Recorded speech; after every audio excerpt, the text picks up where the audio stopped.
Efendim dünyanın en yüksek ve en büyük su oyunları parklarından birisi olan Meryal Park'ın devasa kaydırak kulesine bakıyorum şu anda. Dünyanın en zengin ve en güvenli ülkelerinden birisi olan Katar'dayız, Doha'dayız ve Rixos Premium Cathay Fan Island'dayız bugün. Sizlere özellikle önümüzdeki kış aylarında, sömestr tatillerinizde eğlenceli ve adrenalin dolu bir yaz tatili konsepti sunacak olan bir keşif yolculuğuna çıkacağız bu videomuzda. Ve az önce bahsettiğim gibi Rixos Premium Cathay Fan Island'dan ve Meryal Park'ın o kaydıraklarla dolu, su oyunlarıyla dolu devasa dünyasından bahsedeceğiz. Hemen belirtmek isterim ki Doha'ya gelmek için, Katar'a gelmek için bir vizeye ihtiyacınız yok. Bir pasaportunuz olması yeterli. Hiçbir vize işlemiyle uğraşmadan İstanbul'dan, Ankara'dan ve hatta zaman zaman İzmir'den Türk Hava Yolları, Pegasus Hava Yolları ve Katar Hava Yolları'yla direkt uçuşlarla Doha'ya ulaşabiliyorsunuz. Kolaylıkla ve şu anda benim son günlerde baktığım Kasım, Aralık, Ocak, Şubat, Mart ayları ki o aylarda buradaki hava sıcaklığı 30-32 derece oluyor. Ortalama uçak biletleri 10 ila 15.000 TL arasında yer alıyor. Yine Rixos Premium Cathay Fan Island'da gayet kabul edilebilir fiyatlarla ve her şey dahil konseptle size konaklama imkanı sunarken az önce bahsettiğim dünyanın en büyük, en donanımlı su oyunları parklarından birisi olan Meryal Park'a da ücretsiz giriş imkanı sağladığını belirtmek isterim. Bir bileklik sayesinde, Rixos'a ait bir bileklik sayesinde hemen yanı başımızdaki Meryal Park'a girip adrenalin ve eğlence dolu bu dünyayı yaşayabiliyorsunuz, sınırsız şekilde eğlenebiliyorsunuz. Şimdi isterseniz her zaman yaptığımız gibi önce size Rixos Premium Cathay Fan Island'dan bahsedelim. Giriş bölümü, odaları, restoranı, yeme içme konsepti, yemeklerdeki menüleri en çok merak edilen şeylerden bir tanesi ki oteldeki ekibin çok büyük bir kısmı Türk arkadaşlarımızdan oluşuyor. Mutfak ekibi de öyle. Gerçekten damak zevkimize çok uygun yemekleri ve menüleri var. Bunlardan bahsedeceğiz. Hemen oteldeki tanıtımını bitirdikten sonra da büyük bir heyecanla sizlerin de izleyeceğini umduğum Meryal Park, adrenalin dolu, eğlence dolu keşfimize başlayacağız efendim. Lafı çok daha fazla uzatmayalım ve bu keşif yoluna başlamak üzere sizlere önce videoyu beğenmeye, kanalımıza abone olmaya davet edelim. Bize destek olmaya davet edelim. Sonrasında da videonun sonunda Rixos Premium Cathay Fan Island'a ve Meryal Park'a gelmek için rezervasyonlarınızı aşağıda açıklama kısmında bıraktığım iletişim bilgilerinden bizlere ulaşarak yaptırmanızı rica edelim. Bizler biliyorsunuz Tatilim olarak ETS Tur'un yetkili satış acentesiyiz ve bu rezervasyonunuzu memnuniyetle bekliyoruz. Bunun dışında mesela Kasım ayının ilk günlerine bir Formula yarışı var. Formula 1 yarışı burada yapılacak. Buna benzer birçok aktivite Doha'da yapılıyor. Kısa bir süre önce biliyorsun Dünya Kupası burada yapılmıştı. Bunlarla ilgili kısa bilgiler vermeye çalışacağız ve Doha'yı size tanıtacağız. Artık keşif yoluna başlayabiliriz. İsterseniz önce Rixos Premium Cathay Fan Island'dan başlayalım ve resepsiyon kısmına yönelelim. Buyurun.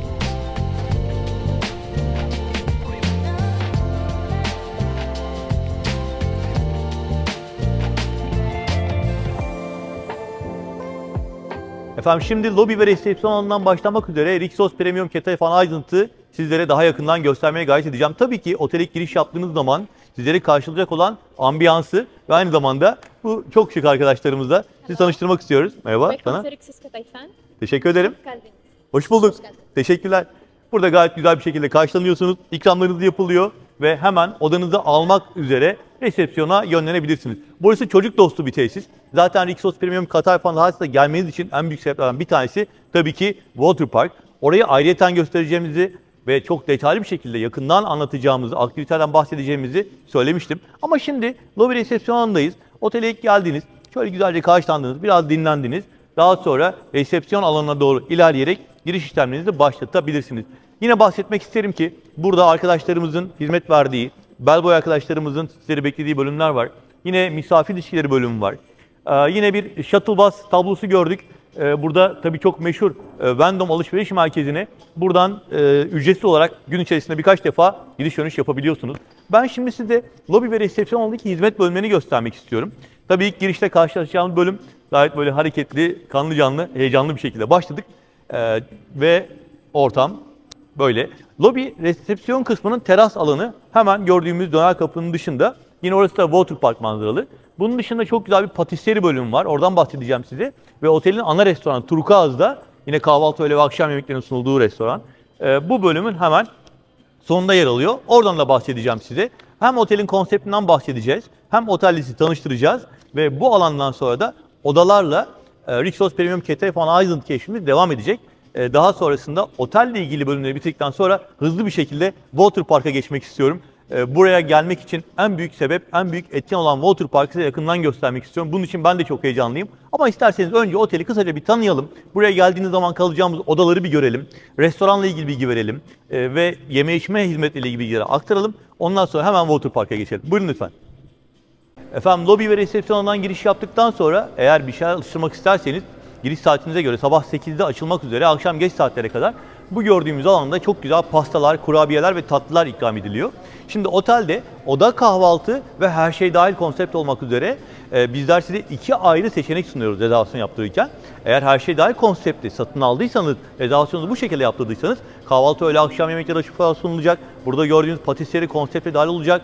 Alkollü içeceklerin sunumunun yapıldığı bir bar mevcut olacak. Yine alakart olarak yemek servisleri yapan restoranlardan bahsedeceğim size. Ama öncelikle isterseniz burada şöyle kısa bir tanıştırma turu yapalım, devam edelim. Hatta bazı bilgiler de ekleyelim burada videomuza. Mesela şu anda lobi alanındayız, resepsiyon alanındayız. Ve genellikle hani lobi bar olarak anlatırız bu bölümde bulunan hizmet noktalarını, yeme içme sunumu yapılan noktaları. Bu alanın kendi içindeki özelliği şu: Katar'da, Doha'da otellerin lobilerinde alkol sunumu yapılması yasaktır, yasa gereği. Dolayısıyla burada da çayımız, kahvemiz, alkol içeceklerimiz var, pastalarımız var, tatlılarımız var. Misafirlere ikram edilen çok güzel dilim pasta, adet pastalar, kruvasanlar, hatta baklavalar var. Gayet güzel kayısılardan vesaire yapılmış tatlılar, atıştırmalıklar var. Bakın şurada.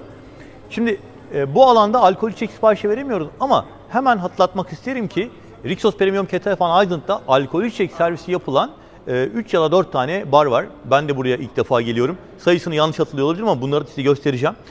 Özellikle ana restoranda yemekler sırasında alkol içecek alabileceğinizi, bunun dışında yine hemen üst kattaki çok şık, çok keyifli bir hem alakart restoran hem bar olan bölümde alkollü içecek sunumunun yapıldığını, aynı zamanda alkolsüz içecek sunumunun yine her şey dahil konseptinde sunulabildiğini belirtmek isterim. Eğer oda kahvaltı rezervasyonu yaptırdıysanız o zaman kahvaltı menüsü dışında alacağınız hizmetler ekstra olacaktır. Aklınızda bulunsun. Bu arada hem havuz tarafında hem de sahil tarafında yine konsept dahil içecekler sunulan barların bulunduğunu belirtmek isterim. Buradan şu görüntüyü bir kez daha aktaralım. Lobi ve resepsiyon alanını size biraz daha geniş açıyla sunmuş olalım. Hemen yan tarafta Turkuaz isimli ana restoran var. Burayı da akşam saatlerinde göstereceğim size. Kahvaltı, öğle ve akşam yemekleri Turkuaz isimli ana restoranda sunuluyor. Turkuaz deyince zaten Rixos müdavimi olan misafirlerimiz hatırlayacaklardır. Türkiye'deki Rixos'ların hepsinde ana restoranın ismi Turkuaz'dır. Burada da Turkuaz isimli ana restoranda kahvaltı, öğle ve akşam yemekleri açık olarak sunuluyor. Şimdi bu alandaki manzarayı da göstermek istiyorum ben size. Lobi ve resepsiyon alanının sahip olduğu manzara büyük panoramik camlardan kaydırakların olduğu, yani Water Park'ın olduğu bölüm dikkatimizi çekiyor. Zaten çocuklara geldiğiniz zaman onlar bu manzarayla beraber büyük bir heyecanla güne başlayacaklar. Tekrar etmek istiyorum. Videomuzun açılış kısmında belirtmiştim. Şu anda bulunduğumuz tesis hemen yan tarafındaki Meryal isimli, Orta Doğu'nun hatta dünyanın en kapsamlı, en büyük aquaparklarından bir tanesine sahip ve oteldeki misafirler bu alanı ücretsiz olarak kullanabiliyorlar. Bunun dışında otelin 3 tane plajı var. Bunları da yakından göstermeye çalışacağım size. Şimdi isterseniz bu bölümü gezdikten, gördükten, kısaca bir keşif yaptıktan sonra odalarla devam edelim. Sizler otele geldiğinizde oda seçiminize istinaden nasıl bir oda kalacaksınız, odanın konsepti nedir? Bundan size bahsedelim. Sonra turumuza, keşfimize devam edelim. Buyurun lütfen. Efendim, şimdi sıra geldi. Yine merak edilen önemli konulardan bir tanesi odalarla ilgili keşif yolculuğunuz başlayacak. Ve sizler Rixos Premium Ketel Fan Island'a geldiğinizde tabii aile yapınıza göre, çocuk sayınıza göre ya da manzara beklentinize göre hem burada Water Park manzaralı hem deniz manzaralı odalar var. Farklı büyüklükte odalar var. Farklı özellikli odalar var. Bunlardan birkaç tanesini örnek olarak göstermek istiyorum. Ve sizler rezervasyonunuzu yaptırırken, oda seçiminizi yaparken birazdan yapacağımız oda turunun sizlerin değerlendirmesine katkı sağlayacağını umut ediyorum. Ve isterseniz yavaş yavaş oda turumuza başlayalım. Buyurun. Ve efendim, odalar keşfimize başlıyoruz. İlk olarak da oteldeki en sade, en baz oda kategorisi olan Deluxe odayla size bir sunum hazırlamak istedim. Tabii sizler Rixos Premium Ketel Fan Island'da oda seçiminizi yaparken kişi sayınıza göre, çocuk sayınıza göre sonuçta buraya eğlenmeye geleceksiniz. Odalar farklı büyüklükte olarak size sunulabiliyor. Şu anda anlattığımız oda en sade, en baz odası. Deluxe oda ve 39 metrekarelik gayet rahat, gayet geniş ve konforlu bir kullanım alanı sunuyor size. 5 yıldızlı lüks bir otelde arayacağın tüm özellikleri fazlasıyla barındırıyor. Bunlardan bahsedeceğim. Elbette aile odaları, suite odalar veya farklı odalar da var. Onlardan da birazdan sırasıyla bahsetmeye çalışacağım. Şimdi bu odaya girdiğimiz zaman ilk hissiyat olarak ferahlığından, rahatlığından ve konforundan emin olacağınız bir manzaranın sizi karşılayacağını söyleyebilirim. Gayet temiz, gayet rahat, büyük bir yatak. Bize şöyle bir selam veriyor. Beyazlar içerisinde. Renk harmonisi zaten yine böyle pastel renkler, gözü rahatsız etmeyen renkler. Buradaki bercerin koltuğun parlak rengi tabii içeriği biraz daha hareketlendirmiş. Bunun dışında hem minibar konseptiyle hem ses sistemiyle hem böyle dekoratif tablolarıyla bence gayet şık, gayet güzel bir oda. İlk girişten itibaren hem buradaki dolaplarda birazdan içini göstereceğim, hem yatak başucunda hem yatağın karşısındaki televizyon ünitesinin olduğu bölümde masif ahşap gayet güzel doğal bir renkle dekorasyon yapılmış. Yine duvar kağıtları bu mobilya renklerine uyumlu. Burada bir valiz sehpası var. Altında güzel çekmeceler var. Ayakkabılarınızı da bırakabilirsiniz. Antibakteriyel özellikle halı zemin kullanılmış. Yine ilk girişten itibaren bir boya aynası ve hemen televizyon ünitesinin yan tarafında bir ayna daha var. Dikkatimi çeken özelliklerinden bahsederek ilerlemeye çalışıyorum. Burayı bir çalışma masası olarak kullanabilirsiniz. Gayet güzel kaliteli bir mermer kullanılmış buradaki tezgah olarak diyelim. Ve yine aynı zamanda HDMI veya USB girişleri de size teknik anlamda destek olacak özelliklerinden. Teknik anlamda demişken otelde kullanılan merkezi ısıtma soğutma sistemi çok güçlü gerçekten. Tabii sonuçta Doha'dayız, Katar'dayız. Buraya geldiğinizde odanıza girdiğiniz zaman o serinletici özelliğini sonuna kadar hissetmek isteyeceksiniz. Ve bunu ben size taahhüt ediyorum gerçekten şu anda bile hani ya biraz kapıyı açalım da dışarıdan biraz sıcak hava girsin, içeriği dengelesin diyecek kadar çabuk ve hızlı bir şekilde soğutabiliyor. Yatak başuçlarında yine ışıkları yatağınızdan kontrol edebileceğiniz teknolojik sistemler mevcut. Yine gayet dekoratif yatak başucu ışıklandırmaları mevcut. Bunun dışında karşıdaki dolap dikkatimizi çekiyor ve burayı açtığımızda çok önemli iki özellikten bahsedeceğim size. Tabii ki Rixos kalitesinde yine bornozlarınız, terlikleriniz, kuru temizleme malzemeleri ama ütü ve ütü masası standart olarak tüm odalarda sizleri karşılayan özelliklerden. İhtiyaç duyacağınız bir başka özellik tabii geldiğinizde hani pasaportunuzu, paranızı ya da kıymetli eşyalarınızı, kimliklerinizi bırakabileceğiniz bir kasada yine mevcut. Çok sayıda çekmece de var. Bu arada saç kurutma makinesini buraya bırakıyorlar. Aklınızda bulunsun. Birazdan banyoyu anlatırken orada saç kurutma makinesi gözüme çarpmamıştı. Burada olduğunu hatırlattılar bana. Ben de size söylemek istiyorum. Minibar konseptinden bahsetmek gerekirse. Şimdi Rixos Premium Keytayfan Island'da tabii her şey dahil konsepti aldığınız zaman buradaki minibar konsepti size ücretsiz olarak sunuluyor. Kapsül kahveler. Bakın şuradan açtığımız zaman yine çay çeşitleri gayet güzel espresso fincanlarıyla beraber krakerler ve su. Bunun dışında soğuk bölümü açtığımız zaman da biralar, sodalar, meşrubatlar, meyve suları ve 2 tane minik çikolata konsept dahilinde ve kullandığınız yerine ertesi gün yenisi konulmak üzere sizlere sunulmakta. Tabii yine otelde oda kahvaltı konsepti olduğu için eğer oda kahvaltı olarak gelirseniz Rixos Premium Keytayfan Island'da burayı kapatıyorum. Şu bölüm konsept dahilinde sunuluyor ama aşağıdaki bölüm bu defa ekstraya geçiyor. Bilginiz olsun. Şimdi isterseniz banyoya doğru gelelim. Banyodan biraz bilgilendirmeler yapalım ki çok önemli oda konforu açısından. Ve yüksek kalitede mermer bir dekorasyon var. Hem zeminde hem banyo tezgahında. Yine L'Occitane marka hem sabunlar hem şampuanlar dikkatimi çekti. Duş alanı ve klozet alanı puslu camlı kapıları olan 2 ayrı bölümden oluşuyor. Yine tertemiz havlularıyla ve kaliteli duş armatürleriyle sizleri bekliyor. Şöyle baktığımız zaman yine hani olması gereken sizlerin ihtiyaç duyacağınız banyo malzemeleri de duş bonesi gibi, diş bakım setleri gibi ürünler de buradaki çekmecede bulunuyor. Ve yine terazi var, saç kurutma makinesi içerideki dolapta çekmecede demiştik ve tekrar buradan çıkıyoruz. Banyoyu da kısaca anlattıktan sonra balkona çıkacağım. Ama balkona buradan değil de diğer odadan çıkmak istiyorum. Şimdi burada çok önemli bilgi vereceğim size. Şu ana kadar anlattığımız delik soda özellikleri standart bir şekilde sunulurken eğer kalabalık bir aile olarak geldiyseniz işte o zaman size bir aile odası, family room seçeneği sunuluyor ve buradaki kapı diğer odaya açılıyor. Tabii bu kapı her odada yok. Altını çizerek söylemek istiyorum. Bu kapı normal sadece bir delik soda aldıysanız eğer o kapı olmayacak ve tamamen izole, daha ne diyelim size özel bir oda olacak. Ama eğer çocuklarla geldiyseniz aynı oda yan tarafa açılabilen bir kapıyla size sunulacak ve bu defa 2 ayrı oda almış olacaksınız. Yine bu odanın da kendine ait bir banyosu var. Yani aile odalarının 2 ayrı banyo, 2 ayrı televizyon, 2 ayrı dolap, 2 ayrı balkon olduğunu ve birinci odada bir büyük yatak, ikinci odada 2 ayrı yatak olduğunu zaten sizler görüyorsunuz. Yine burada da mini bar konsepti. Her şey dahil içerisinde soğuk içeceklerle beraber oda kahvaltı aldıysanız sadece çay, kahve ve su setup'ıyla sunuluyor. Şimdi manzaraya geldi sıra ve biraz nefes nefese kaldım, kusura bakmayın. Odalarınızı seçerken water park manzaralı veya deniz manzaralı odalar sizlere sunuluyor. Bütün odalarda bu gördüğümüz balkonlar mevcut.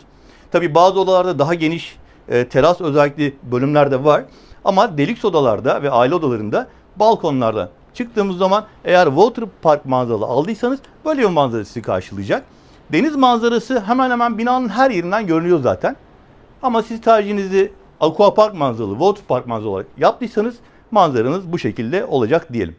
Şimdi zannediyorum Rixos Premium Ketalfan Island'da odalarla ilgili ilk fikri vermiş olduk size.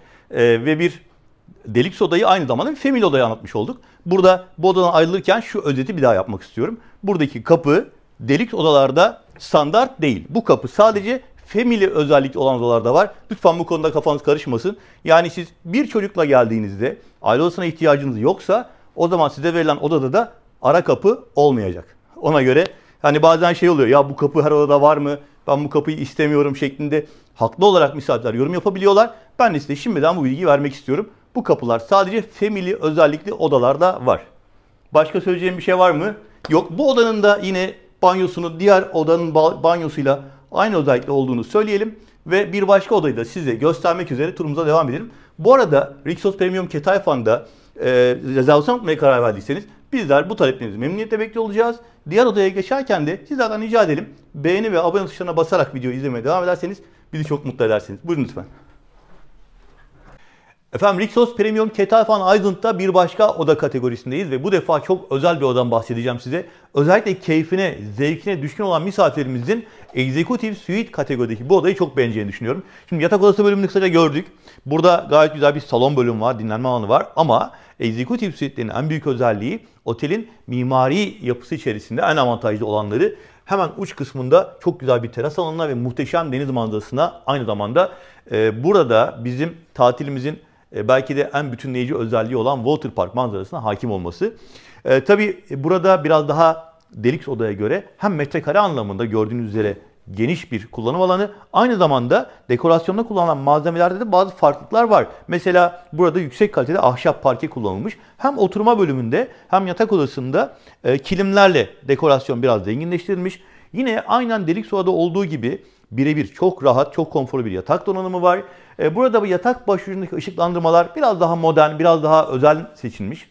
Biraz daha dekoratif olduğunu söyleyebiliriz. Yatak başucu da öyle. Mesela burada deri yatak başucu kullanılmış. Yine dekoratif sanatsal tablolar var. Ama bakın bu odanın en büyük özelliği ne biliyor musunuz? Büyük camlarla panoramik manzarayı odanın içinde hissedeceğiniz bir ambiyans sunması. Bence Rixos Premium Ketalfan'a tatile geliyorsanız ve eğer imkanınız, durumunuz da buna el veriyorsa Executive kategoride bir oda alırsanız tabii ki gelip burada spor yapabilirsiniz demeyeceğim. Bunu isterseniz kullanırsınız, isterseniz bir dekor olarak düşünebilirsiniz. Artık otel hangi amaçla bunu burada kullanmış bilemiyorum. Demek ki talep eden misafirler var diyorum. Ama esas özelliğin muhteşem manzarası ve bu gemi kamerasını andıran panoramik yapısı olduğunu söyleyebilirim. Hem yatak odası tarafında hem salon tarafında büyük ekran televizyonlar ve Bose marka yüksek kalitede ses sistemi sunan özellikle yine görüntü ve eğlence imkanı tanımında söyleyebilirim. Şimdi tabii bu odanın güzel bir de banyosu var. Hem yatak odasını hem salon kısmını gösterdikten sonra yine birinci özellik olarak oldukça geniş bir banyo ve bu banyoda ilk dikkatimizi çeken çok dekoratif bir küvet olması. Özellikle küvetin hemen arkasındaki bu dalgalı mermerler böyle küçük bir spa atmosferi vermiş bence buraya. Benim karşımda çift lavabolu, yüksek kalitede mermer kullanarak hazırlanmış bir banyo tezgahı var, banyo lavabosu var. Yine hem L'Occitane marka hem Molton Brown marka bukletler, şampuanlar, saç kremleri kullanılmış. Tertemiz, pırıl pırıl çok yüksek kalitede hazırlanmış.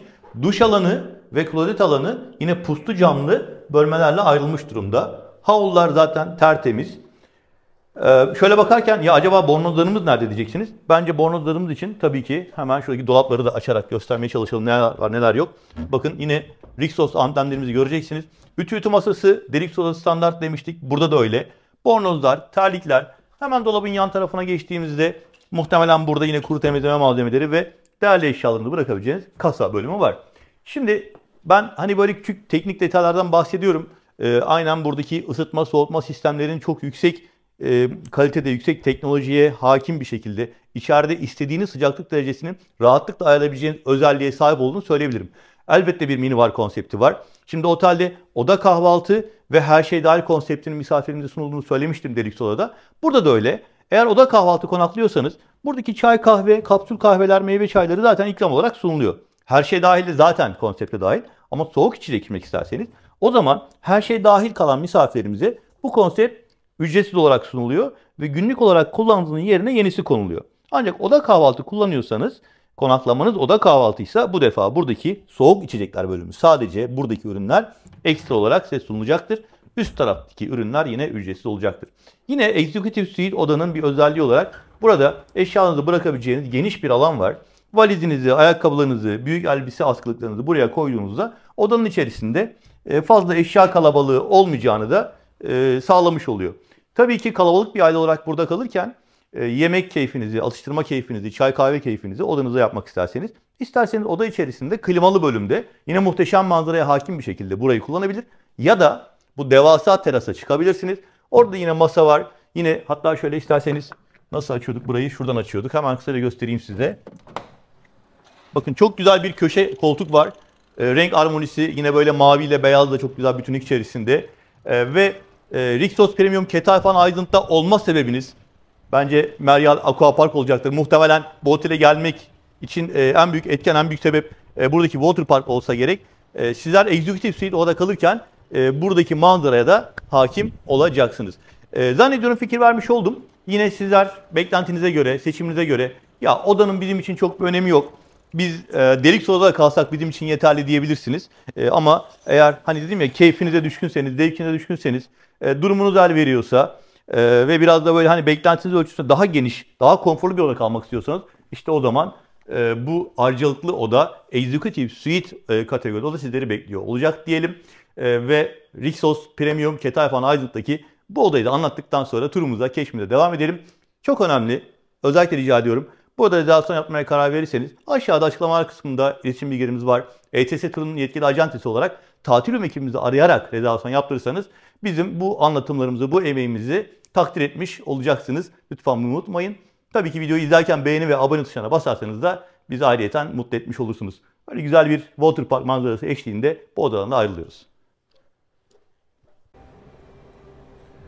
Efendim şimdi sırada Rixos Premium Ketalfan Aydın'daki en özel, en harcalıklı konaklama birimi olan şaletler var. Çok detaylıca size buradan bahsetmek istiyorum. Kendinizi çok özel, çok harcalıklı ailenizle beraber gerçekten konaklamanızı unutamayacağınız bir deneyime dönüştürecek özelliklere sahip şaletlerden bahsedeceğim. Toplam 10 adet var bu ünitelerden yan yana ve ana binadan bağımsız sahilin hemen yanı başındayız artık. Toplamda 138 metrekare kullanım alanında öncelikle şu anda bulunduğumuz yaşam alanı, mini mutfak, yemek masası, dinlenme alanı ve muhteşem güzel bir manzara sunan panoramik büyük penceresiyle beraber salon kısmı var. Aşağıda ise birazdan gezeceğiz. 2 tane yatak odası var. Bir tanesi bir büyük yataklı, bir tanesi 2 ayrı yataklı. Son lüks ve konforlu bir konaklama ünitesi burası. Tabii unutmamak lazım. Yine birazdan göstereceğim. Önce özelliklerini özetle anlatmak istedim. Dışarıda büyük geniş bir teras var. Orada çok güzel bir jacuzzi mevcut. Şimdi şaletle ilgili daha yakından özellikle anlatmaya başlamadan önce bazı ek hizmetlerden bahsetmek istiyorum size. Eğer Rixos Premium Ketalfan Aydın'da bir şalet rezervasyonu yaptırdıysanız öncelikle havalimanından otele ücretsiz özel bir transferi de fiyata dahil olarak alacağınızı belirtmek isterim. Bunun dışında yine burada kalan misafirler Water Park'ta onlar için ayrılmış özel bir gabanada ücretsiz kullanım hakkı elde ediyorlar. Yine ek olarak şalette kalan misafirlerimiz onlara özel bir butler hizmeti alıyorlar. Yani siz burada konaklarken sizin muhatap olduğunuz tek bir kişi özel butlerınız, asistanı tüm hizmetlerinizde ihtiyaç duyacağınız her şeyle direkt olarak ilgilenebiliyorlar. Bu bir özel kutlama olabilir, parti olabilir. Hani buraya özel menüler isteyecek olabilirsiniz. Tabii ki buraya yemek servisi ekstra ücretli olarak yapılıyor. Ama bütün bu organize ile ilgilenen bir asistan arkadaşımız sizin hizmetinizde oluyor. Şimdi isterseniz adım adım şaleti daha detaylı keşfetmeye başlayalım ve bu muhteşem, keyifli yaşam alanından, salon kısmından bahsedelim. Gerçekten çok yüksek kalitede malzemelerle dekore edilmiş, çok modern, çok şık bir televizyon ünitesi var. Aslında burayı bu doğal taşlarla bir arka plan hazırlamış olmaları bence muhteşem olmuş. Hemen karşısında böyle denize anımsatan sanatsal tablolarla, pastel renkler oluşturulmuş bir dekorasyon. Perdeler, koltuklar, kilim hepsi bir renk armonisi içerisinde. Yine dekoratif bir sehpa, burada büyük bir puf var ve bunların hepsi size bu muhteşem manzaraya eşlik eden bir konforla sunuluyor. Dolayısıyla şalet rezervasyonu yaptırıp bu bölüme giriş yaptığınızda gerçekten daha ilk bölümde çok rahatlatıcı, çok keyifli bir tatil yapacağınızı anlıyorsunuz. Yemeklerinizi burada almak isterseniz asistan arkadaşımızla bu anlamda bilgi vermeniz yeterli olacaktır. Tekrar ediyorum, tabii ki ekstra ücretli olmak üzere burada sizin için hazırlıklar yapabiliyorlar. Yine yan tarafta bir mini mutfak var. Konsepte dahil olmak üzere çaylarınız, kapsül kahveleriniz, meyve çayları ve burada bir mini buzdolabı, yine içerisinde soft içecekler, biralar, çikolatalar ve su, kullandığınız yerine sürekli yenisini tedarik etmek kaydıyla, ücretsiz olmak kaydıyla size sunuyorlar. Burada yine kullanabileceğiniz mutfak malzemeleri var. Eğer bebekle, çocuklarla vesaire geldiyseniz hani anlık olarak da burada bazı şeyleri hazırlayabileceğinizi belirtmek için bu alanı gösterdim. Yine şalet bölümünde giriş yaptıktan sonra karşılaşacağınız ilk bölümlerden bir tanesi hemen şu alandaki misafir tuvaleti olacaktır. Kısaca burayı gösterdikten sonra alt kata inmek istiyorum ve yatak odalarını göstermek istiyorum size. Daha sonra tekrar yukarı çıkacağım. Finali terasta yapacağız. Jacuzzi'li güzel terasta yapacağız. İsterseniz yavaş yavaş buradan aşağı inelim ve yatak odalarını detaylı olarak size gösterelim. Şaletteki keşfimiz devam ediyor. Buyurun. Neredeyse plajın içindeyiz. Bakar mısınız?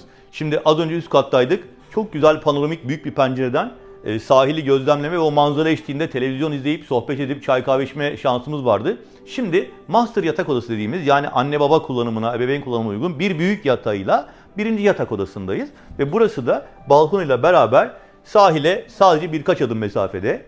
Muhteşem gerçekten. Yine otelin geneline yayılmış yüksek standarttaki dekorasyonla, yine pastel renkler, çok kaliteli malzemeler, gözü yormayan, çok rahatlatıcı bir ortamda hazırlanmış durumda. Işıklandırma sistemi, yüksek kalitedeki parke zemin, kilimleri, dinlenme alanları, balkondaki oturma bahçe mobilyalarıyla bir bütünlük haline sunulmuş. Tabii ki banyosundan da bahsedeceğiz. Hemen şöyle dönüyorum. Banyosu bile başlı başına bir büyük oda kadar. Bu arada birazdan çocukların odasına geçeceğiz. Orada da ayrı bir banyo göstereceğim size. Şu anda ebeveyn banyosundayız. Çift lavabolu, L'Occitane marka ve Molton Brown marka buklet malzemeleri, şampuanlar, sabunlar, vücut losyonları var. Burada yine kullanım için diş bakım setleri, tıraş setleri ve diğer banyo ihtiyaçlarınız için bir bölüm hazırlanmış. Pırıl pırıl bir ortam. Burada bir sürgülü kapıyla açılan dolap içerisinde yine kasanız, çekmeceler, ütü masası tüm odalarda olduğu gibi standart bir şekilde sunuluyor. Buradan geriye doğru devam ettiğimizde çok dekoratif, güzel bir küvet var. Yine güzel mermer desenli seramiklerle kaplanmış duvarlar ve aynen diğer odalarda olduğu gibi puslu camlarla ayrılmış geniş ve büyük klozet ve duş alanları mevcut. Hemen şöyle burada göstermek istiyorum size. Gerçekten çok kaliteli duş armatürleri, yağmur duş başlığı ve L'Occitane marka şampuanlar, duş jelleri sizler için hazırlanmış. Bu arada gözümüzden kaçmasın. Buradaki dekoratif küvetin hemen yanında da Molton Brown marka az önce bahsettiğim yine kullanım malzemeleri var. İsterseniz devam edelim ve buradan çocuklar için hazırlanmış diğer odaya geçelim. Bakın hemen karşıda şöyle bir kapıyla ayrılıyor. Ve devam ettiğinizde buradan üst kata çıkıyoruz. Az önce videoya başladığımız salon kısmına çıkıyoruz. Çocuklar için uygun olan 2 ayrı yataklı bölüme, odaya gelmiş olduk. Burası da yine balkonlu. Balkonda oturma grubu mevcut. Ve yine burada da muhteşem bir plaj manzarası var. Hani akşam biraz şöyle açık bırakıp yattığınızda dalga sesleri, eskiden küçükken kamp yapardık. Adana'da, Ayas'ta, Yumurtalık'ta sabah dalga sesiyle uyanırdık. Biz çocukluğumuzda öyle hatırlıyorum. Bir anda oraya gitti aklım. Düşünsenize, burada uyuyorsunuz. Deniz size sadece 20 metre mesafede. Muhteşem bir ortam. Gerçekten çok yüksek kalitede yataklar ve dekorasyon malzemeleri yine misafirler için hazırlanmış. Burada bir banyo var. Tabii aynı şekilde yine misafirlerin rahat kullanım için hazırlanmış. Lavabosuyla, buklet malzemeleriyle. Çocuklar için burada yine onlara alerjen olmayan, çocukların kullanımına uygun malzemeler seçilmiş. Yine duş alanıyla beraber ikinci banyoda şalette konaklayan misafirlerin hizmetine sunulmuş. Şimdi çok güzel birkaç şey göstereceğim size. Daha bitmedi. Odalarımızı tamamlamış olduk ama buyurun lütfen. Ve bakın, iki odanın ortasındaki şu kapıyı açtığımızda direkt plaja ulaşma imkanımız var. Hemen şöyle bir boy gidip gelelim. Denizle tamamen iç içesiniz. Deniz kokusuyla, dalga sesleriyle konaklama imkanı size sunuyor. Ve bitmedi, daha devam edeceğim.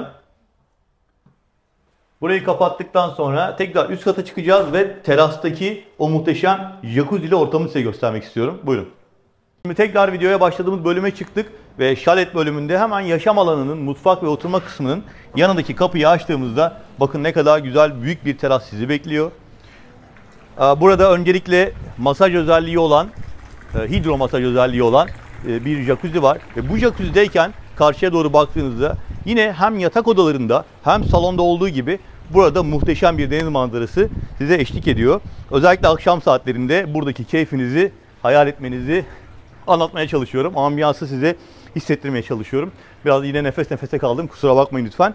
Ve Rixos Premium Ketal Van Island'da özel konaklama birimi olan şaletlerden de bir örnek göstermiş oldum size. Tabii ki siz burada tatil yapmaya karar verdiğinizde aşağıda açıklamalar kısmında iletişim bilgilerimiz var. Rezervasyonunuz için lütfen bize ulaşınız. ETS Tur'un yetkili satış acentesi olarak, tatil ekibi olarak Rixos Premium Ketal Van Island'da şalet kategori bir konaklama ünitesinde bu keyfi yaşamanızı sağlamaya gayret edeceğiz efendim.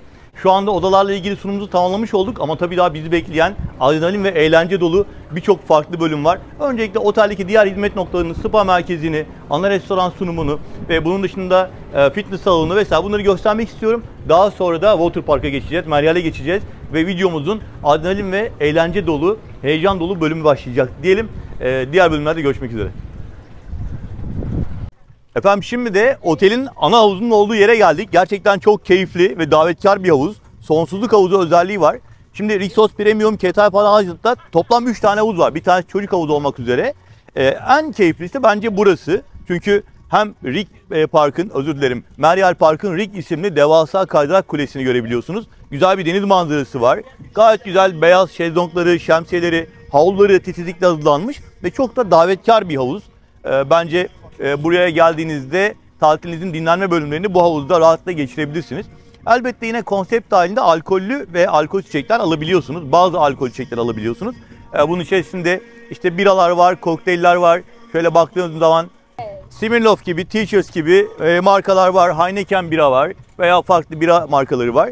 Tabii bunu hemen açıklamak isterim ki Türkiye'deki kadar geniş bir alkol içecek menüsü yok. Çünkü burada bu tip alkollü sunumlar devlet kontrolünde yapılıyor. İstediğiniz kadar istediğiniz üründen alamıyorsunuz zaten. Dolayısıyla Rixos Premium Ketal Van Island'a geldiğinizde buradaki havuz bardan, yine otel içerisindeki belli noktalardaki barlardan ve restoranlarda alkollü ve alkol içecek sunumlarını konsept dahilinde, eğer her şeyi dahil konaklıyorsanız, alabiliyorsunuz. Bu havuzdan sonra bir başka havuz hemen aşağıda. Orayı da yakından göstermek istiyorum size. Bu şekilde hem havuzların görüntüsünü hem de bar konseptle ilgili kısa bilgileri de size aktarmış olduk. Efendim oteldeki tatilin sırasında spordan vazgeçemiyorsanız Jungle Gym'i de ilaveten hemen buradaki zincirlerin halkasına ekleyelim. Özellikle dışarıda spor yapmayı seviyorsanız buradaki Woodsman'i kullanabilirsiniz. Ana havuzun hemen yanındayız. Ben ana havuzu gösterdim size. Diğer havuzu göstermek üzere bakın bu tarafa doğru ilerlerken Jungle Gym'i de gördüm ve size göstermek istedim, aklınızda bulunsun. Rixos Premium Ketal Van Island'ın ikinci havuzu. Burası öbür taraftan daha alımlı geldi bana. Muazzam bir sonsuzluk özelliği var. Karşıda inanılmaz muhteşem silüetiyle Rig'i görüyoruz. Devasa kaydıraklarıyla. Ve bir tarafta da uçsuz bucaksız deniz manzarası. Yine oteldeki ikinci havuzda havuz keyfi yapmak isteyen misafirlerimize hani burayı bir bilgi olarak eklemek istedim. Gerçekten çok keyifli. Burada bir bar var. Yine sabah saat 10'dan akşam 6'ya kadar burada da içeceklerinizi alabiliyorsunuz. Bir sabah erken saatlere geldik. Şu anda kapalı ama üst taraftaki bar açıktı. Tabii bunlar belli saatlerde açılıp kapanıyorlar. Saatleri farklı olabiliyor. Yine sizin geldiğiniz tarihte, şu anda sezon tam başlamadı zaten burada. Ortalama 15-20 gün sonra havalar çok daha yumuşak olacak. Yani biz kış dönemine girdiğimizde burası ortalama 30-32 derecede size muazzam bir tatil ortamı sunuyor olacak. Havuza bayıldım. Fırsat bulursam burada mutlaka yüzmek istiyorum. Yine size bilgi olarak bu alanda ekledikten sonra turumuza, keşfimize devam edebiliriz. Efendim Rixos Premium Ketal Island'da çocuklar için ayrılmış havuz alanındayız. Hemen yanında da Rixi Kids Club var. Tabii bu alanda derin olmayan bir havuz. Ebeveynler dinlenirken çocukların da aqua park dışında veya water park dışında keyifle havuzun tadını çıkarabilecekleri bir ortam sunulmuş. 0,45 metre yani 45 santim derinliğinde böyle güzel bir alanda. Yine can kurtaran arkadaşlar eşliğinde her alanda görevleri görmek mümkün burada. Hemen yan tarafta da zaten Rixi Kids Club var. Oradan da görüntüler paylaşalım.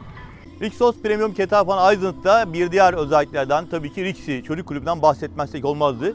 Burası yine bizim otele gelen çocuklu ailelerimizin faydalanabileceği güzel noktalardan bir tanesi. Hem güzel bir çocuk havuzu var, gayet güzel, korunaklı. Havlularıyla, şezlonglarıyla, gölgelikleriyle, şemsiyeleri sizleri bekleyen bir alan. Çocuk kulübünün içinden de çok kısa görüntü paylaşmak istiyorum, size fikir vermek istiyorum. Daha sonra yine turumuza, keşfimize devam edebiliriz. Buyurun lütfen. Ve Rixi Kids Club'da da tabii misafirlerimiz çocuklarını bırakabiliyorlar 4 yaştan itibaren ve onlara haftanın farklı günlerinde farklı programlarda aktiviteler burada gerçekleştiriliyor. Yine bilgi olarak bunu eklemek istedim. Özellikle sömestr tatillerinde küçük çocuklara gelen ailelerimiz için buranın da gayet güzel, klimalı, serin bir alanda yine görevli arkadaşlarımız eşliğinde hizmet verdiğini anlatmak istedim. Genellikle Meryal Park'tan pek fırsat kalmıyor buraya gelmeye ama yine de küçük de olsa altını çizerek söylüyorum. Çok büyük değil ama yeterli olanaklara sahip ve en azından bir görevli eşliğinde burada çocuklar zaman geçirebiliyorlar. Yine Rixi Kids Club'ı da burada videomuz içerisinde bilgi olarak eklemek istedim. Efendim buyurun lütfen. Keşfimiz devam ediyor. Rixos Premium Ketal Island'da konaklamanız sırasında kendinizi yenilemek isterseniz, refresh olmak isterseniz tabii ki bir spa merkezine ihtiyaç duyacaksınız. Bunun için de size Nature Life'dan bahsedeceğim. Şimdi giriş yaptığımız alanda aslında birbirinden farklı bölümler var. Tabii ki Exclusive Sport Kulüp bunlardan bir tanesi. Çok güzel, yepyeni bir fitness salonu göstereceğim size. Ve yine o kulübün kendi içindeki faaliyetlerinden kısaca bahsedeceğim. Daha sonra Nature Life'dan bahsedeceğim. Nature Life'da yine tabii hamamlar, saunalar, buhar odaları, masaj odalarının bulunduğu çok lüks bir spa merkezi olarak sizi bekliyor. Burada Svetlana Hanım sizi karşılayacak. Merhaba, kolay gelsin. Özellikle ihtiyaç duyduğunuz masaj türüne göre tabii cilt bakımı olabilir, kese köpük paketi olabilir. Bunlarla ilgili bilgileri Svetlana Hanım'dan alabilirsiniz. Rezervasyonunuzu yapacaktır, size yardımcı olacaktır ve sizi yönlendirecektir. Bunun dışında şu anda bulunduğumuz Nature Life Spa bölümünde aslında 2 bölümden oluşuyor burası. Üst kat ve alt katta erkek misafirler ve kadın misafirler için ayrı ayrı alanlar var. Ayrı ayrı saunalar, ayrı ayrı hamamlar, buhar odaları var. Ben şimdi örnek olarak bazı bölümleri göstermeye çalışacağım size ve otelin her şey dahil konsepti içerisinde birinci bölümün, yani şu anda bulunduğumuz bölümdeki sauna ve buhar odası alanlarının aynı zamanda az sonra gideceğimiz fitness center'ın ücretsiz olarak kullanabileceğini belirtmek isterim. Bunun dışında alt katta da ücretli olarak kullanabileceğiniz özel jacuzziler ve hamam alanları var. Çok şık, çok keyifli alanlar. Çok kısa bir tur yaparak size fikir vermek istiyorum. Tekrar kolay gelsin. Önce üst kattaki saunaları göstereyim size isterseniz. Ya da şöyle yapalım. Önce fitness center'ı gezelim. Sonra hani spor yaptık, sonra çıkıyoruz, saunaya geçiyoruz bir şey olsun. Önce Exclusive Sport Kulüp'ten, fitness salonundan kısa bir görüntü aktaracağım. Sonra turuma devam edeceğim. Buyurun. Rixos Premium Ketal Island'da tatile geldiğinizde ya ben antrenman programımı aksatmak istemiyorum ya da spor yapmadan tatil olmaz diyen misafirimiz varsa işte o zaman tabii Exclusive Sports Club burada yepyeni bir fitness salonuyla sizleri bekliyor olacak.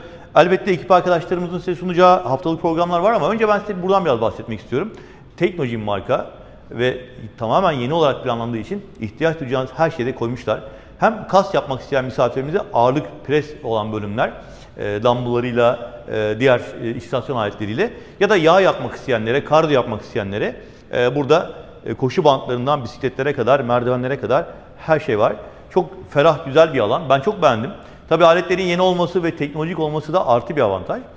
Yine burada siz kendi antrenman programınızı uygulayabilir ya da Exclusive Sports Club programı çerçevesinde aynen Türkiye'deki Rixos'larda olduğu gibi yoga programları, aerobik programları, crossfit programları, pilates programlarına katılabiliyorsunuz. Bunları da yine bu bölümden sorumlu arkadaşlarımız planlı bir halde sizlere sunuyorlar zaten.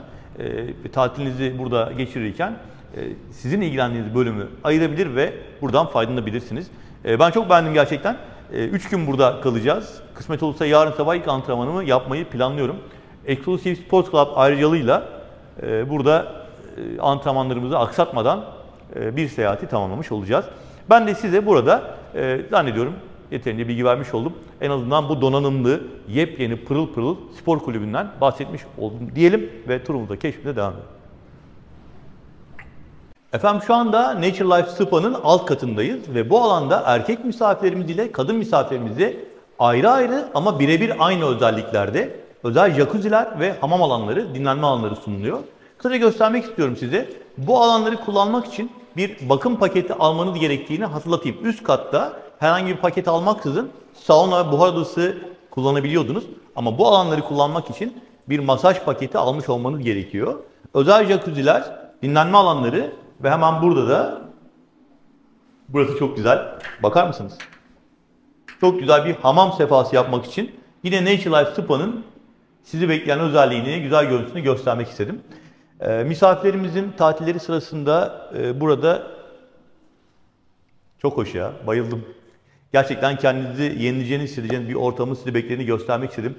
Güzel bir kese köpük paketiyle tatilinizi taşlandırabilirsiniz. Keyifle dinlenebilirsiniz efendim. Aklınızda bulunsun diyelim. Bu gösterdiğimiz alanlar, tekrar ediyorum, erkek ve kadın misafirlerimiz için birebir olarak aynı şekilde sunuluyor. Bakın burada da buhar odası var. Çok dekoratif, çok güzel, çok kaliteli. Aklınızda bulunsun diyelim. Rixos Premium Ketaifan Aydın'ın bu bölümünü de bilgi olarak işaretleyelim ve turumuza, keşfimize devam edelim. Buyurun lütfen. Efendim tabii Nature Life Spa'da erkek ve kadın misafirlerimiz için ayrı ayrı kullanım alanları varken eşinizle beraber geldiğinizde masaj paketinizi beraber alabilirsiniz. Burada çiftlerimiz için ayrı bir masaj odası var. Ben bu alanı örnek olarak göstermek istedim. Hem bir masaj odası örneğini size sunmuş oldum, hem de eşinizle beraber sohbet ederek güzel bir masaj paketi alabileceğinizi de burada size göstermek istedim. Son derece temiz, bakımlı ve lüks bir atmosferde eşinizle beraber masaj keyfi yapabileceğinizi göstermek istedim. Efendim Rixos Premium Ketaifan Aydın'da turumuz, keşfimiz büyük bir keyifle devam ediyor. Şimdi az önce spa merkezindeydik ama artık misafirlerimizden çok merak ettiği konulardan bir tanesine giriş yapma zamanı geldi. Yeme içme konseptinden bahsedeceğiz. Elbette burada her şey daha konseptinde misafirlerimize sunulan hem kahvaltı, öğle ve akşam yemeği açık büfe olarak, hem de bunun dışında şu anda bulunduğumuz çok şık bir restoran ki burası Brasserie de la Mer isminde Fransız konseptinde dekore edilmiş ve çok güzel hem Fransız tarzında lezzetler sunan hem de bizim damak zevkimize hitap edecek menüleriyle sizleri ağırlayan bir restoran. Şu anda bulunduğumuz alan alakart olarak sunum yapıyor. Tabii ki yine Turkuaz isimli ana restoranda kahvaltı, öğle, akşam yemekleri açık büfe olarak sunuluyor. Bundan ayrıyeten bahsedeceğim. Akşam saatlerinde Turkuaz'da gideceğiz ve açık büfe akşam yemeğini size sunacağız. Ama halihazırda buradayken isterseniz Brasserie de la Mer'den biraz daha bahsedelim. Bu güzel dekorasyonu, bu şık dekorasyonu ne tip menülerle süslemişler, bundan bahsedelim. Tabii misafirlerimiz daha çok bu QR kodu gösterdiğinde hemen bir fotoğraf çekip QR kodu açarak inceliyorlar. Menüleri oradan detaylıca görebiliyorlar. Ama kısaca söylemek gerekirse burada öğle saatlerinde ayrı, akşam saatlerinde ayrı menüler sunuluyor ve konsept dahilinde buradan faydalanabiliyorsunuz. Yani ana restorandaki açık büfe alternatif olarak Brasserie de la Mer'i de değerlendirebileceğinizi söylemek isterim.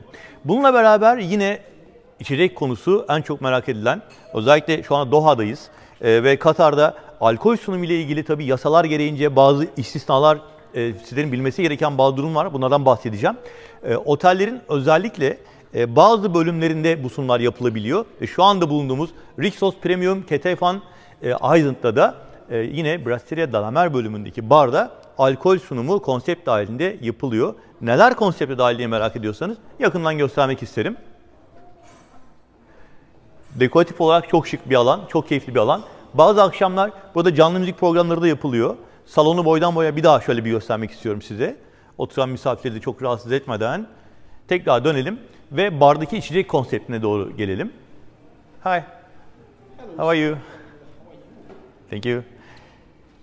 Evet, şimdi şurada gördüğümüz dairesel ne diyelim standın üstünde bulunan alkollü içecekler konsept dahilinde.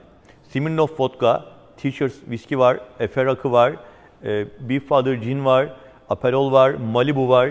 Bunlar konsepte dahil olarak sunulan ve tabii Heineken bira draft olarak sunuluyor. Bunun yanı sıra alkolsüz içecekler, meşrubatlar, kokteyller de yine burada misafirlerimiz sunuluyor. Eğer arzu ederseniz arkadaki rafta da ekstra ücretli olarak sunulan alkol içecekler var. Orada tabii daha üst kategori marka içecekleri de bulabilirsiniz. Benim size buradaki alkol sunumu ile ilgili söylemek istediğim, mesela bu bar gece saat 1'e kadar açık. Yani yasalar böyle istediği için. Biliyorsunuz burada devlet birçok şeyi kontrol ediyor. Yani otel buradaki markaları, içecekleri tedarik ederken bile devletin sattığı yerden gidip alabiliyor. O yüzden markalarda değişiklikler olabiliyor. Yani bugün aldığı bir şey yarın bulamayabiliyor. Bir sonraki hafta farklı bir markayı alması gerekebiliyor. Ama sonuçta bir Rixos otelindeyiz.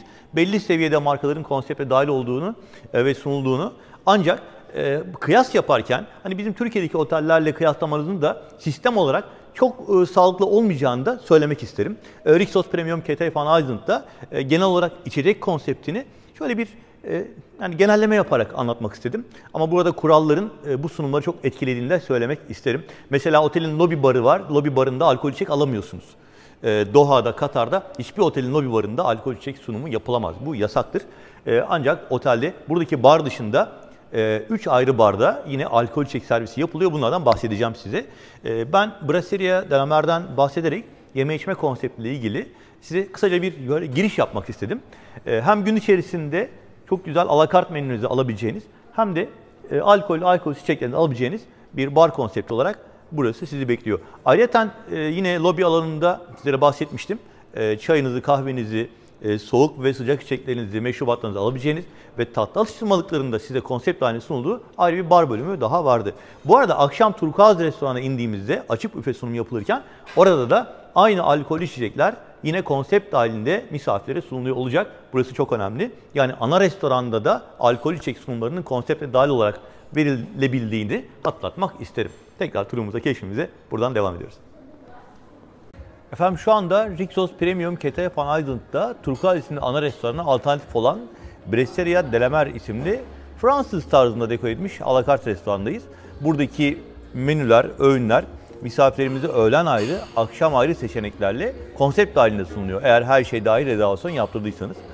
Ben biraz örnek vermek istiyorum size. Mesela biz biramızı söyledik. Tabii yine alkollü seçenekler veya alkolsüz içecek seçenekleri var.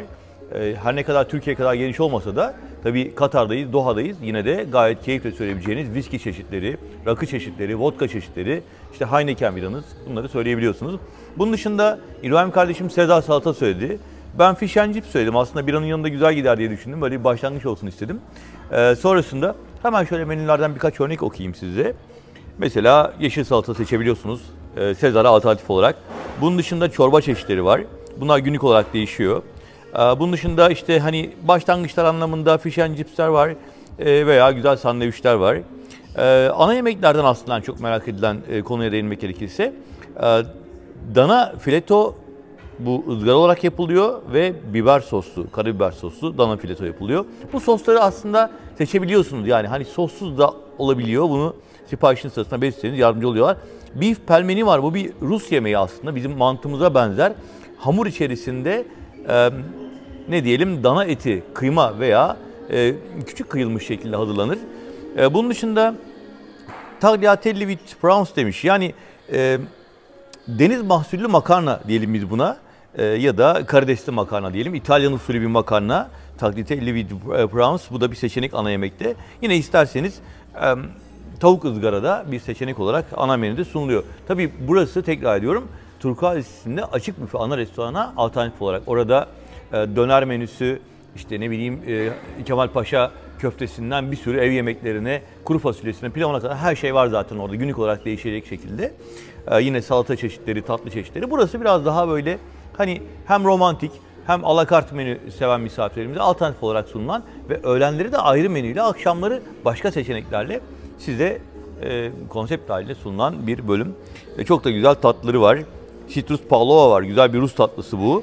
Bunun dışında meyve tabağı var. Set mango cheesecake çok güzel. San Sebastian diyelim. Böyle bir dilim şeklinde. Ya da isterseniz dondurmalı sorbe var. Bu da bir seçenek. Böyle. Yani burası Brasserie Delamer'de alakart olarak öğlen menülerini ve akşam menülerini ve gün içinde menülerinizi herhangi bir ücret ödemeden sipariş verebiliyorsunuz. Aklınızda bulunsun. Efendim Rixos Premium Cathay Van Island'da şimdi akşam yemeği zamanı. En çok merak edilen noktadan bir tanesine geldik. Biliyorsunuz otelde kahvaltı dahil veya her şey dahil olarak iki ayrı konsepte rezervasyon yaptırabiliyorsunuz. Ve arkamda gördüğünüz Turkuaz isimli ana restoranda, ki Turkuaz ismi de çağrışım yapmıştır. Türkiye'de Rixos'lara giden misafirlerimiz ana restoranın isimlerinin her otelde turkuaz olduğunu hatırlayacaklardır. Ve kahvaltı, öğle ve akşam yemekleri açık büfe olarak arkamda gördüğünüz Turkuaz isimli restoranda sunuluyor. Şu anda saat 18.13, 18.30'da misafirler gelmeye başlayacak. Ekip arkadaşlarımız büfeyi hemen hemen tamamlamak üzereler. Ben de size fikir vermek adına bir akşam yemeği büfesini göstermek istiyorum. Özellikle altını çizerek vermek istediğim bilgiler var. En çok sorulan sorulardan cevaplamak istediklerim var. Mesela oda kahvaltı konakladığınızda burada kahvaltınızı açık büfe olarak alabiliyorsunuz. Bunun dışında her şeyden kalan misafirimiz öğle ve akşam yemeklerini burada açık büfe olarak konsept halinde alabiliyorlar. Menülerden örnekler göstereceğim. Birazdan detaylarıyla anlatmaya çalışacağım. Ekibin çok büyük bir kısmı Türk. Menülerin çok büyük bir kısmı, neredeyse %75-%80'ı Türk damak zevkine, Türk mutfağına uygun menüler. Alkol konusunda sorular geliyor. Tabii ki her şey dahil konsept içerisinde burada alkolsüz ve alkol içecekler mevcut. Yemek sırasında servis yapılabiliyor. Çok şık, gerçekten ışıklandırmasıyla, dekoruyla, aynı zamanda yöresel dokunuşlarıyla çok farklı bir restoran burası. Çok keyifli bir restoran. Ben şöyle bir giriş yaptım, kolay gelsin herkese. Turkuaz restorandayız. Rixos Premium Kataypan Island Doha'dayız. Yani burası bir evin salonu gibi ya. Hani sıradan bir restoran havasından çok uzakta. Masa düzeni, yerdeki seramikleri, avizeleri, ahşap dekorasyonu gerçekten çok güzel. Şimdi menüde neler var göstermek üzere. Şöyle isterseniz hemen girişte çorba büfesi, tavuk ve mercimek çorbası, kızarmış ekmeğiyle, limonuyla, aynen bizim istediğimiz, beklediğimiz şekliyle burada hazırlanmış. Hemen arkasında ekmek büfesi var. Karşıda anlık sunum yapılan şov büfesi diyebileceğimiz iştah açıcı tabakların günlük olarak değişen menüler sunulduğu bölüm var. Birazdan göstereceğim. Şimdi isterseniz misafirlerimiz gelmeye başlamadan önce sizleri bekleyen menülerle, detaylarla ilerlemeye çalışalım. Ve ben size Ali Şefimle de tanıştırayım. Ali Şefim selamlar. Merhabalar, nasılsınız? Teşekkürler, siz nasılsınız? Teşekkür ederim.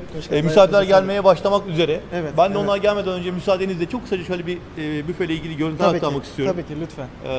Özellikle Türkiye'den gelecek misafirimize, Türk misafirimize söylemek istediğiniz en önemli, aklınıza gelen birkaç başlık bize söyler misiniz? Restoranımızla alakalı hani herkese kapımız açık, herkes buyursun gelsin. Evet. Ve özellikle hani yemeklerimiz hep Türk mutfağı ağırlıklı.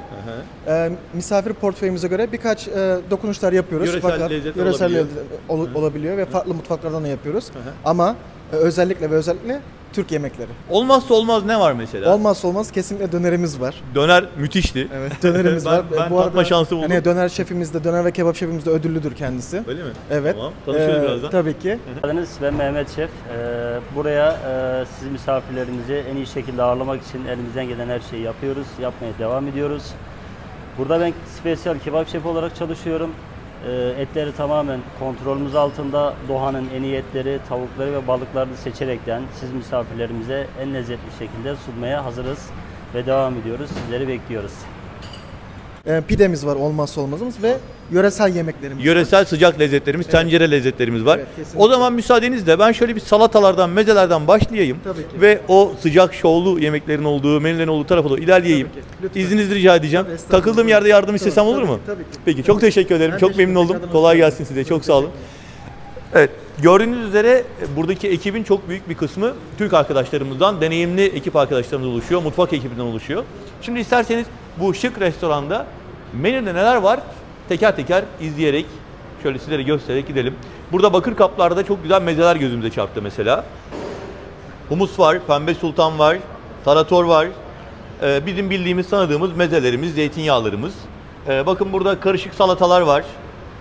Yine farklı lezzetlerde oluşturulmuş kaşık salatası gibi, tavuk salata gibi veya peynirli salata gibi seçenekler var. Bunun dışında isterseniz kendi salatanızı kendiniz oluşturabileceğiniz şekilde yeşillikler burada taze doğranmış şekilde, işte domatesiyle, havucuyla, soslarıyla beraber hazır. Ama bakın burada çok önemli, mutlaka bence göstermemiz lazım. Atlamadık, iyi oldu. Sonra da gözüme çarptı. Sushi bölümü. Her akşam burada mutlaka sushi menüsü sunuluyor. Konsept halinde. Hatta öğle yemeklerinde de burada sushi sunumu yapılıyor. Onunla ilgili bir onay alacağım birazdan. Ben öğle yemeği büfesinde görmüştüm çünkü. Şöyle yavaş yavaş ilerleyelim isterseniz. Ortadaki bölümde sıcak lezzetler sunuluyor. Ali Şefim, Sushi Corner öğle yemeklerinde de standart var mı? Tabii ki. Bizim standartımız. Tamam. Öğlen ve akşam. Doğru söylemişim. Evet. Sushi Corner hem öğlen hem akşam mevcut. Kesinlikle. Teşekkür ederiz. Şuradan başlayalım isterseniz. Kırmızı tencereler dikkatimi çekti. Bence burada çok güzel, yöresel, güzel lezzetler var. Ama isterseniz de şu baştan başlayalım. Burada bir balık yemeğimiz var. Fırın balık mı diyelim Ali Şefim? Evet. Öyle mi diyelim? Peki. Yanında patatesiyle, garnitürleriyle beraber.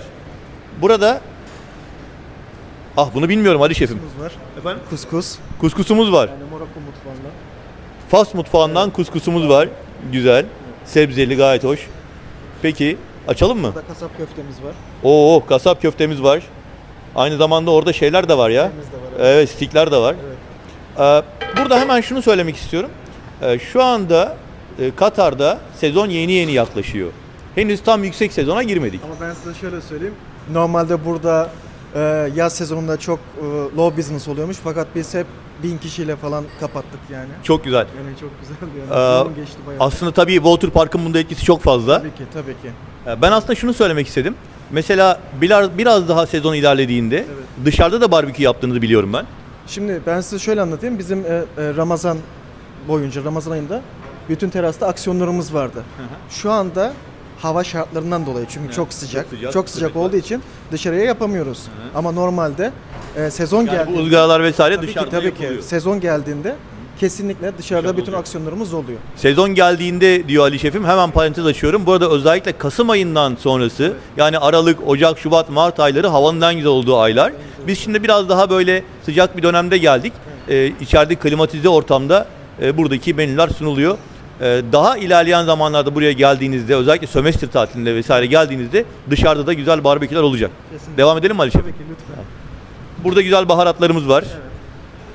Hemen şöyle hızlı devam Daha edeceğiz. önce de belirttiğim gibi farklı mutfaklardan touch up yapıyoruz. Yine güzel bir Misafir- et yemeği, sebze yemeği. Olmazsa olmaz pirinç pilavı, Evet, pirinç pilavımız, tereyağlı. Tavuk sarmamız. tavuk sarmamız, Burada da bir sebze, kremalı sebze. kremalı sebze, kremamız var. sahan köftemiz. Bu güzel görünüyor Ali Şefim. Burada Tam da, ev yemeği bu. Böyle var ya, yanında salatasıyla, yoğurduyla. Burada da makarnamız var Makarnamız var. ve dönerimiz geliyor şimdi. Şimdi burası döner bölümü olarak ayrılmış. Soğanıyla, turşusuyla, sebze ızgarasıyla. Şefim ellerine sağlık. Çok özür dilerim. Mehmet Şefim eline sağlık. Ben daha önce tatmıştım. Evet, sağ olun. Muhteşem. Tam orijinal yaprak döner. Ve Ali Şefim'in az önce söylediği şeyi ben ondan aldığım bilgiyi tekrarlıyorum. Evet. Her gün mutlaka döner var. Kesinlikle. Harika. Her gün pidemiz de var. Şu konuda iddialıyız. Hani ya humble olmak istemiyorum ama Estağfurullah, estağfurullah. hani iddialıyız. Hani Doha'daki en iyi döner bizde. Harika. Hiç başka yere gitmenize gerek yok. Ama şimdi şöyle söyleyeyim. Hani Bakar mısın? Mehmet Şefim şovumu yapıyor. Mehmet Şefim birazdan geliyoruz.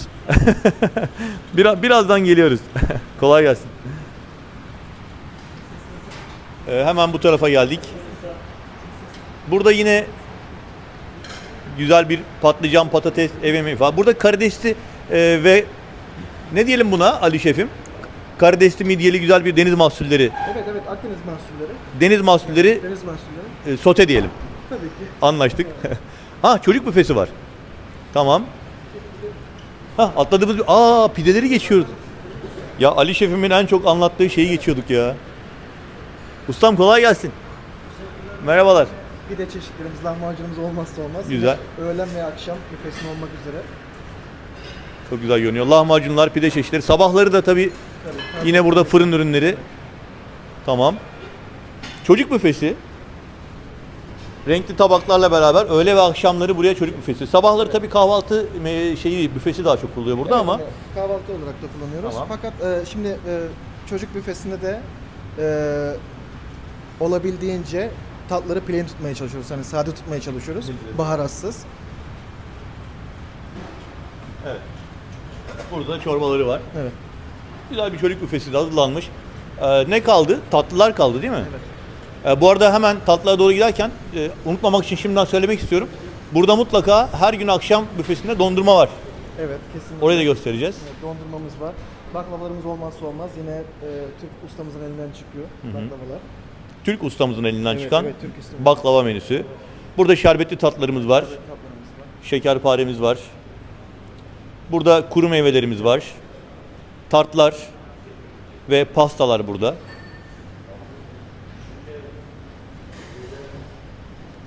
Ellerinize sağlık. Çilekli pasta, blackberry'li pasta, artık neyli istiyorsanız çikolatalı pasta, çeşit çeşit pastalarınızı buradan alabilirsiniz. Hemen dondurmada şurada yine özellikle çocuklarla geldiğiniz zaman ki buraya muhtemelen çocuklarla gideceksiniz. Waterpark'tan dolayı ben öyle tahmin ediyorum. Burada da dondurma servisi yapılıyor akşam büfesinde. Şimdi dondurma büfesinden sonra az daha unutuyorduk. Özellikle kapıdan girdikten sonra iştah açıcı olarak şefimizin anlık olarak sizlere sunduğu tabaklardan mutlaka alın. Tabii bunlar misafirlerimiz gelmeye başladığı zaman şefimiz size tavuklu risotto hazırlıyor, yağda kızartıyor. Altında az önce Ali Şef'ten öğrendim. Barbekü soslu karamelize soğan var. Yine böyle marul yapraklarıyla bir iştah açıcı köşesi. Her gün değişen menülerde burada sunuluyor.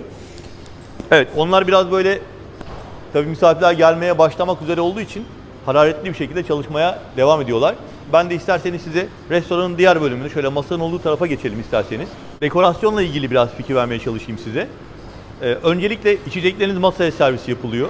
Yani sizler tabaklarınızı aldıktan sonra ve masanızı seçtikten sonra garson arkadaşlarımız alkollü veya alkolsüz içeceğinizi, suyunuzu masaya servis yapıyor. Bu üç öğünde de böyle. Kahvaltı öyle akşam yemeğinde çayınız, kahveniz masanıza servis yapılıyor. Dekorasyonu ben girişte çok kısa bahsettim ama hem yöresel dekorasyon izleri var, yöresel mimari izleri var. Hem modern hem de çok sıcak bir atmosfer var. Yani tek düze sıradan bir restoran şeklinde değil, gördüğünüz gibi titizlikle hazırlanmış masalar, yerdeki seramikler, ışıklandırmalar, duvarlardaki motifler hepsi bir uyum içerisinde ve bence bunlar büfeyle de birbirini tamamlamış. Hatta İbrahim'den rica edelim bu tarafa doğru bir yürüsün. Sonra oradan dönüp bu tarafa bir daha göster kardeşim. Senden rica edeyim. Tekrar bu tarafa döndüğümüzde bakın ne kadar güzel derinlemesine çok sıcak, çok hoş bir görüntü var. Tabii kişi sayınıza göre masa seçebiliyorsunuz. Farklı büyüklerde masalar var. Kalabalık bir aileyseniz böyle çok sandalyeli masalarda seçebilirsiniz. Şimdi bar bölümünden isterseniz biraz bilgi vereyim size. En çok merak edilen noktalardan bir tanesi. Efendim şimdi geldik Turkuaz Restoran'da bar bölümüne. Yani sizler yemeklerinizi aldıktan sonra, masanıza oturduktan sonra içecek siparişinizi verirken alkollü veya alkolsüz içecekler buradaki servis bardan sizlere sunuluyor. Tabii en çok merak edilen konu, sonuçta Doha'dayız ve burada Katar yasalarına göre otellerde alkol sunumu belli sınırlar dahilinde yapılıyor ve bütün alkol çeşitlerini devletten alıyorsunuz. Yani onların belirlediği kurallar dahilinde satın alıyorsunuz ve onların belirlediği yerden, kendilerinden satın alıyorsunuz. Dolayısıyla markalar konusunda burada konsept dahilinde belirli sunumlar yapılıyor, belirli kaliteli sunumlar yapılıyor.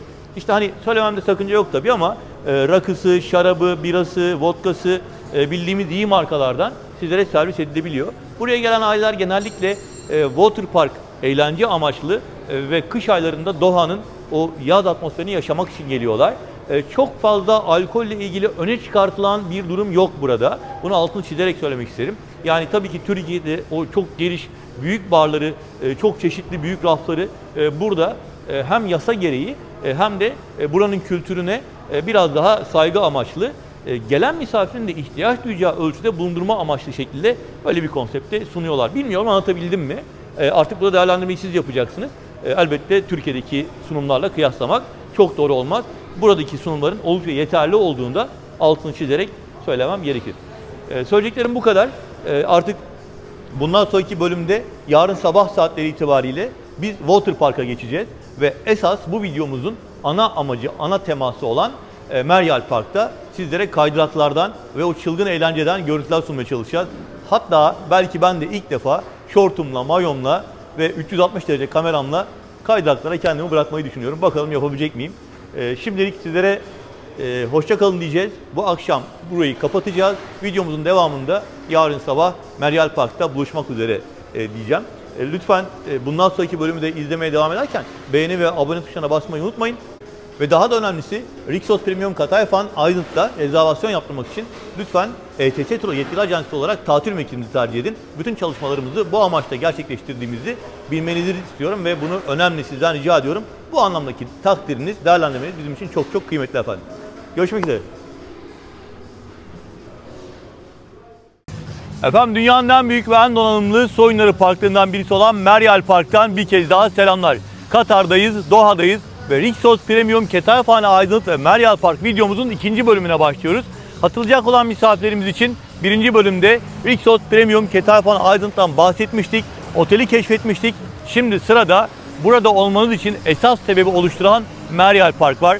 Hemen bahsetmek isterim ki Katar dünyanın en zengin ve en güvenli ülkelerinden bir tanesi ve Doha'da bulunan Meryal Park dünyanın en donanımlı, en büyük su oyunları parklarından bir tanesi.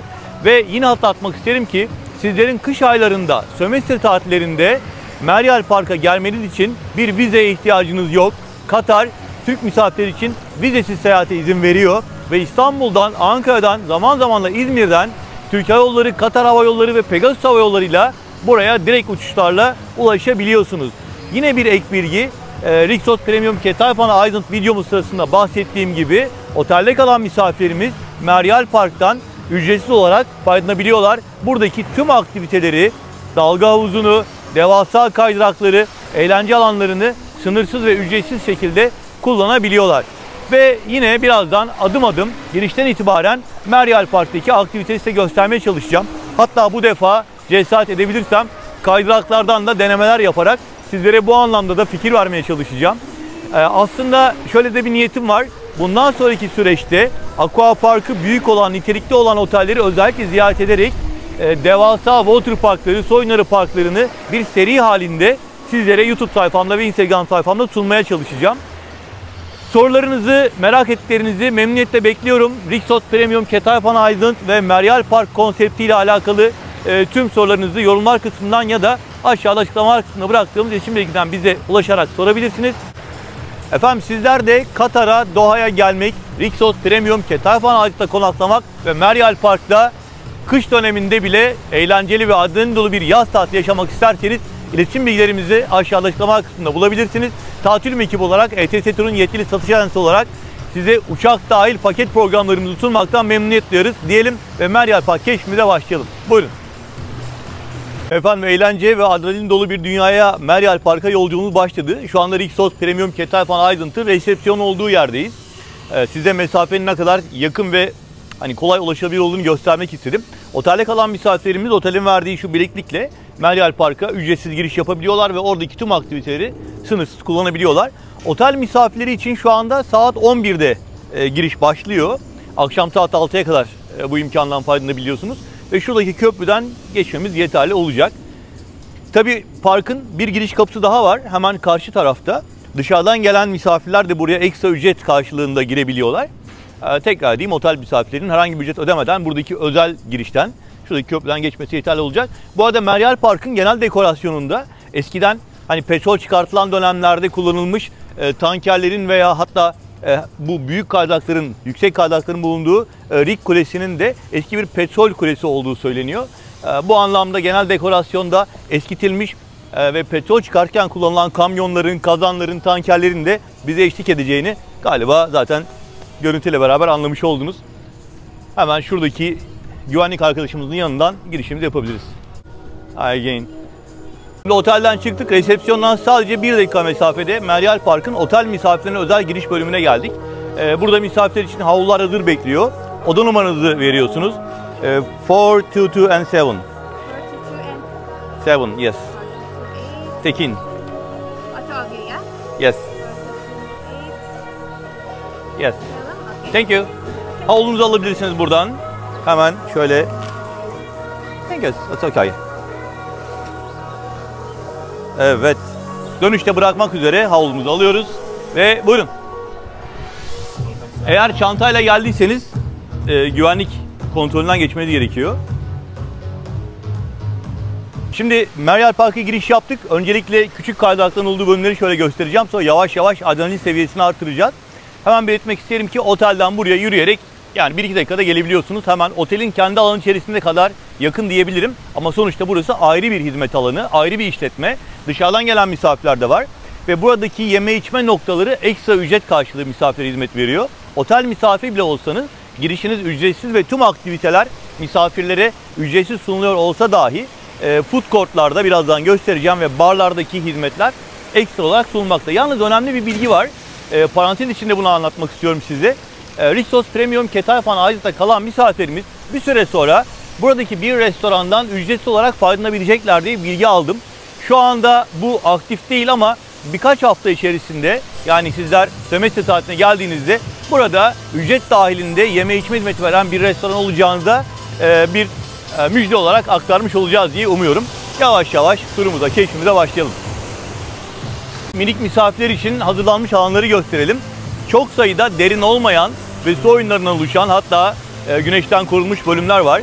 Ve çok sayıda güvenlik anlamında can kurtaran hizmetlisi arkadaşlarımız var. Katar'da aslında bu görevli arkadaşlarımızı sadece Meryal Park için söylemiyorum. Havalimanından başlamak üzere alışveriş merkezinde de öyle. Çok sayıda hizmetli görebilirsiniz. Bunların hemen hemen tamamı yabancı kişiler. Yani Katariler hizmet sektöründe çok fazla yoklar. Onlar için tadını çıkarıyorlar. Çünkü ülkede 2 milyon 300 civarında nüfus var. Bunun sadece 300 bini Katari. Onlar paranın tadını çıkartırken Hintliler, Pakistanlılar, Filipinler de buradaki örnekte olduğu gibi hizmet noktalarında işte güneşin altında çalışıyorlar. Şöyle kısaca minik misafir şu an bölümleri gösterelim. Sonra yavaş yavaş büyük kaydıraklara doğru devam edelim. Şimdi biz biraz tabii minik misafirlerden başladık. Yavaş yavaş şeyi yükselteceğiz. Adrenalin seviyesini yükselteceğiz. İlk girişten itibaren daha çok minik misafirlerin böyle 3 yaş, 4 yaş, 5 yaş çocukların oynayabilecekleri alanları ve küçük kaydırakları gösterdik. Şimdi birazdan çıtayı yükselteceğiz. Ama önce minik çocukları düşünelim istedik. Bakın yumuşak zeminli, korunaklı alanlarda çok sayıda su oyunları alanı burada onları bekliyor. Bu arada ben girişte bahsetmiştim size. Katar sonuçta petrol ülkesi ve Meryal Parkı'nda genel dekorasyonunda petrol çıkartılırken kullanılan tankerler, kazanlar, su tankerleri vesaire gibi çok sayıda dekorasyon malzemesi de gözümüze çarpıyor. Burası park içerisindeki yeme içme noktalarından bir tanesi. Yani küçük bir food court olarak isimlendirebiliriz. Bunun dışında 2 tane güzel alakart restoran var. Birisi İtalyan alakart, rigin hemen altında, büyük kaydırakların altında. Bir de Asya restoran var hemen diğer tarafta. Onlar da tabii alakart güzel menüleri ekstra ücret karşılığı sunuyorlar. Tekrar belirtmek isterim ki yakın zamanda bir tane ücretsiz restoranın otel misafirlerine burada hizmet vermesi de planlanıyor. Şu anda bulunduğumuz alan dalga havuzunun hemen yanı başında. Ve işte pizzalar, makarnalar, sandviçler ve aperatifler sunuyorlar. Alkol içecek servisi yok. Tamamen alkolsüz içecekler. Tabii ki tekrar diyorum ekstra ücret karşılığı misafirlere sunuluyor. Şu anda biraz sakin. Çünkü dışarıdaki misafirler, ücret karşılığı gelen misafirler 12'de gelecekler. Saat 11 itibariyle oteldeki misafirler 1 saat erken olarak giriş yapabiliyorlar. Öyle sakin sakin eğlenmeye başlıyorlar. Ben Meryal Park'ta eğlenirken aslında hem dinlenip hem eğleneceğiniz noktadan bir tanesi bu dalga havuzunun olduğu yer. Çok keyifli. Sığdan derine, bakın aynen deniz gibi burayı kullanabiliyorsunuz. Her 6 dakikada bir yapay dalga oluşturuluyor. Sabah saatleri daha kalabalık olmadı. Birazdan daha hareketli olacaktır. Özellikle cuma ve cumartesi günleri burada resmi tatil olduğu için çok daha fazla kalabalık olacak. Şu anda kısmen daha sakin diyebiliriz. Dalga havuzunun dışında yine hani havuz keyfi yapabileceğiniz, dinlenebileceğiniz hem oteldeki havuzlar var hem de bir tane dalga nehri var. Evet, doğru söyledim. Dalga nehri var. Etrafta onun içerisinde dolaşabileceğiniz bölümleri var. Bu alanlarda kullanabileceğinizi göstermek istedim. Dalga havuzu gayet güzel, keyifli bölüm olarak Meryal Park'taki hizmet alanından bir tanesi. Efendim şu anda Meryal Park'ın resepsiyon yani giriş bölümündeyiz. Otelde kalan misafirlerimiz, Rixos Premium Ketayfan'da kalan misafirlerimiz bu alanı kullanmıyorlar aslında. Çünkü otel misafirlerimize size bahsettiğim gibi otelin verdiği bileklikle parka giriş ücretsiz. Ancak dışarıdan gelen misafirler kişi başı yaklaşık 200 riyal yani ortalama 1800-1900 lira ödeyerek buraya giriş yapabiliyorlar. Bu ücrete hiçbir şekilde yeme içme dahil değil. Yeme içme konusunda bir manyetik bileklik ve buna kredi yükletmeniz gerekiyor. Biz de öyle yaptık. Her ne kadar otel misafiri olsak da park içerisindeki yeme içme hizmetleri ekstra olduğu için suyumuzu, kolamızı alabilelim istiyoruz. Bunun için de 50 riyal yüklettik biz sadece. Bu yaklaşık 450-500 lira yapıyor ve 5-6 tane su ya da 2-3 tane kola içebileceğiz diye tahmin ediyoruz. Yemek konusunda ise zaten bir ihtiyacımız yok çünkü otel 1 dakika mesafede ve otelde gün içerisinde açık olan alakart restoran var.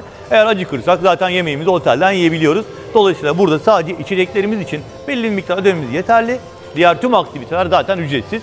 Bunu da bu şekilde anlatmış olalım. Resepsiyon alanı çok güzel, küçük bir alışveriş merkezi gibi, serin bir alan. Böyle güzel food courtlar, yeme içme noktaları var. Bunun dışında alışveriş mağazaları var. Meryal Park logolu hediyelik eşya satan yerler var. Ve dışarıdan gelen misafirler bu alanda giriş yaptıktan sonra eğlenceye başlayabiliyorlar. Ve parkın açılış saati 12. Şu anda saat 11.30. Yaklaşık yarım saat sonra burası bayağı bir kalabalık olacak. Tekrar size bilgi verdikten sonra Meryal Park'taki keşfimize devam edebiliriz. Şimdi Aqua Park'ta kaydırakları deneyimlemeye başlıyoruz ve ilk olarak Hike Trail denilen bölüme geldik. Burada bilmiyorum nereye karşılaşacağız ama 4 kişilik botlarla kaymamız gerekiyormuş.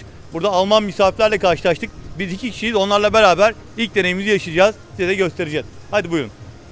Efendim şimdi ilk deneyimimizi Dukan'da yaşayacağız. 4 kişilik botlara biniyoruz. Daha doğrusu belli bir ağırlığın üzerinde olması gerekiyor.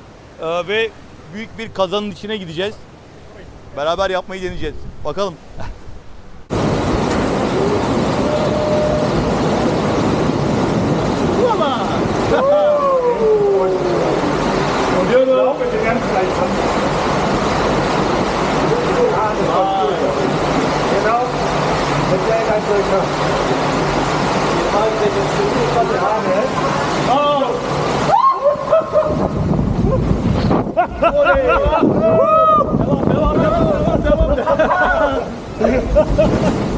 Bir daha.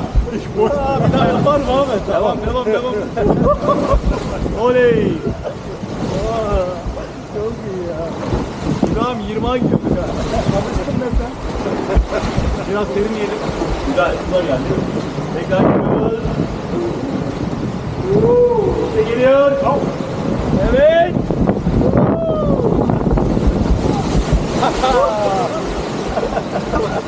Perfect. Evet şimdi adrenalin seviyesini biraz daha yükseltiyoruz. Bu defa Rocket Blast isimli bir başka bota bineceğiz. Yine bu da minimum 3-4 kişi olması gerekiyor kullanmak için. Teker teker olabildiği kadar çok slide'dan kaydıraktan size görüntü aktarmaya çalışacağım. Bakalım bunda bizi ne bekliyor onu da görelim.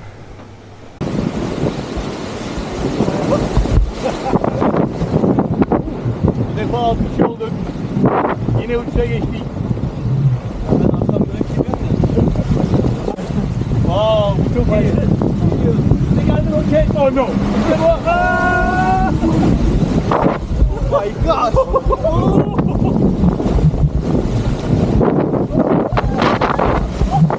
Ama ayıp bu ya. Bir daha. Var mı bir daha? Olmadı bir daha.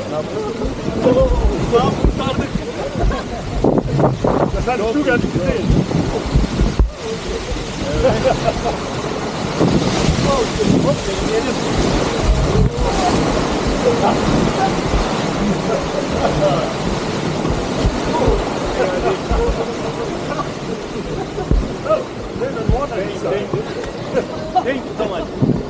Şimdi sırada bir başka kaydırak var. Burası da zannediyorum bayağı hızlı olacak. Arkamda gördüğümüz eski petrol kazanlarının içerisinde merdivenler var. Farklı bir ambiyans yapmışlar. Buradan yukarı çıkacağız ve turuncu kaydıraklardan elimdeki matları kullanarak kayacağız. Biraz hızlı olacak gibi hissediyorum. Bakalım beraber göreceğiz. Evet yavaş yavaş tırmanışa başladık. Merdivenlerden yukarı doğru çıkıyoruz. Aralardan otelimiz görünüyor. Rixos Premium Ketalfan Island. Eski bir petrol tankının içinden. Şöyle yaklaşık 50 metre kadar çıktık. Tabii rekor 85 metreyle. Şöyle göstereyim size tekrar. Karşımızdaki rigde oraya da gideceğiz. Mutlaka orada da bir deneyim yaşamak istiyoruz, size göstermek istiyoruz. Bakalım şöyle bir tekrar Meryal Park'a yukarıdan görüntümüz olsun. Tekrar devam edeceğiz. Daha bitmemiş. Şimdi Distillus'a geldik. Petrol tankının içindeyiz. Buradaki Aqua Park alanında en hızlı olanlardan bir tanesi. Yani Formula 1 bölümündeyiz. Bakın buradan aşağı kendimizi salacağız. Şuradan devam edeceğiz. Ve havuzda sonlanacak. Hadi başlayalım.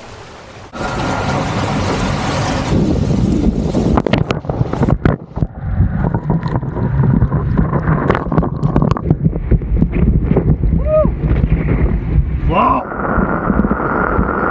İşte bu.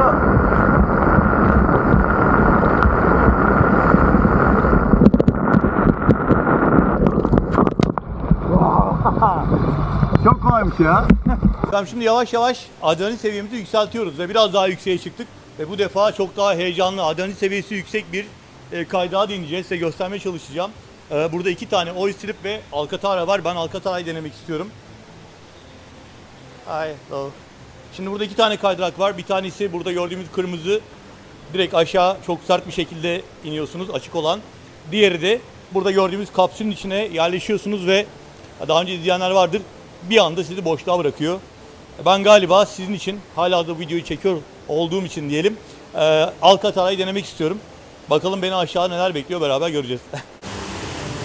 360'ı başlatalım. Aşağı inerken de düşerken de artık her ne olacaksa anlık olarak çekmek istiyorum. 360'ın çubuğuyla girmemize izin vermediler ama elini tutmama izin verdiler. Bakalım. Evet, aşağıda görüşürüz.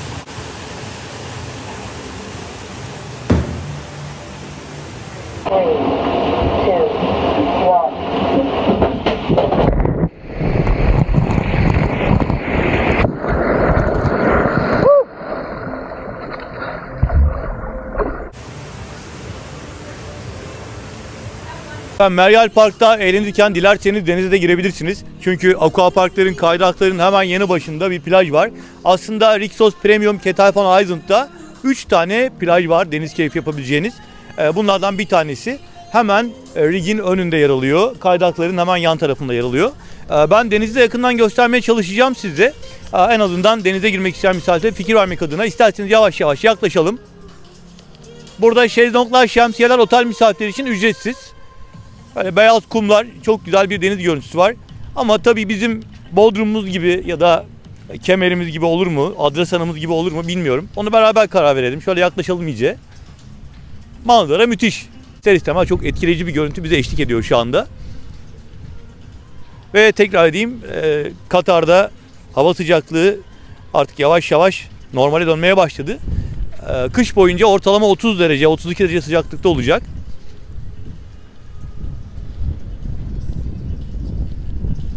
Hello friend, how are you? Your job is very hard. It's very hot. It's very hot. Evet, sahile geldik. Bakalım deniz nasılmış. Kumlar çok güzel. Oo. Bizim Karataş'ın denizi gibi bayağı ılık. Serin değil ya da soğuk değil. Belek denizini andırıyor.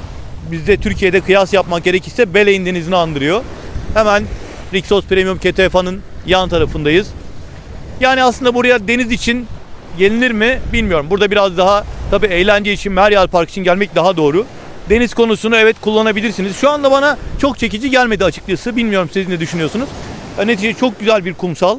Bunun gibi 3 tane kumsalı var otelin. Hani güneşlenmek için, dinlenmek için böyle deniz kokusu, dalga sesleri falan enfes. Ama denizin verdiği hissiyat bizim Türkiye'miz gibi değil diye ben düşünüyorum. Onu da bir ek bilgi olarak ekleyelim. Sonra turumuza devam edelim. Kaydıraklar bizi bekliyor. Rig'e gideceğiz.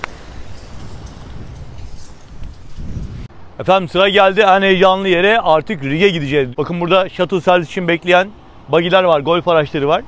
Çok fazla bir mesafe değil zaten ama yine de hani yürümek istemezseniz onları kullanabilirsiniz. Parkın ilk bölümünde çok sayıda kaydırak var, çok sayıda farklı büyüklükte eğlence noktası var. Biz birkaç tanesini denedik. Tabii birkaç defa denemek isterdik ancak Rig bizi bekliyor. Orayı size özellikle göstermek istiyorum. Bakalım orada aynı cesareti gösterebilecek miyiz? Buyurun.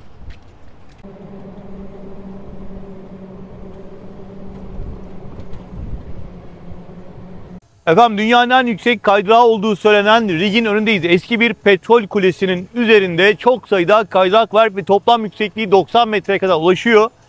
Bu kaydıraklardan elimden geldiği kadar her birini deneyimlemeye çalışacağım. Bunu başarabilecek miyim bilmiyorum. Çünkü buradayken bile insanı heyecanlandıran, adrenalin seviyesini yükselten bir yapısı var. Elbette asansörlerle çıkacağız. Tabii ki bu kadar yüksekliği merdivenle çıkmak zaten işin bütün esprisini öldürür. Yani bir kere kayıp ikinciye çıkmak için bayağı bir zaman geçer, yorgunluk olur. Dolayısıyla asansörleri kullanabileceksiniz. Her bölüm için ayrı ayrı katlarda çıkış noktaları var. Ve tekrar diyorum, Rixos Premium Keteifan Island'da kalan misafirlerimiz aynen Meryal Park'ın ilk bölümünde gösterdiğim kaydıraklar gibi Rig'deki kaydırakları da sınırsız ve ücretsiz olarak kullanabiliyorlar. Lafı çok daha fazla uzatmayalım. Hemen keşfimize başlayalım. Ama bir ek bilgi daha verelim burada. Bakın bir İtalyan restoran yanında kafeteryasıyla beraber yine Meryal Park'ın içerisinde ekstra ücretli olarak sizleri bekliyor. Yani eğer Rixos Premium Keteifan Island'da kalıyorsanız aslında yemek ihtiyacı duymayacaksınız. Çünkü zaten orada gün içerisinde alakart servis falan bir restoran konsept halinde sunuluyor size. Ve yürüyerek buraya 2 dakika mesafede. Bunun dışında eğer isterseniz burada da çayınızı, kahvenizi, dondurmanızı ekstra ücretli olarak alabilirsiniz. Artık size kalmış. Ben bilgi olarak aktardım. Şimdi yukarı çıkmak için heyecanlanıyorum. Hadi beraber gidelim. Şimdi Rig'e geldik. Asansörlerle yukarı çıkacağız. Ama buradaki bu hani aparatif yeme içme noktalarını göstermek istiyorum size.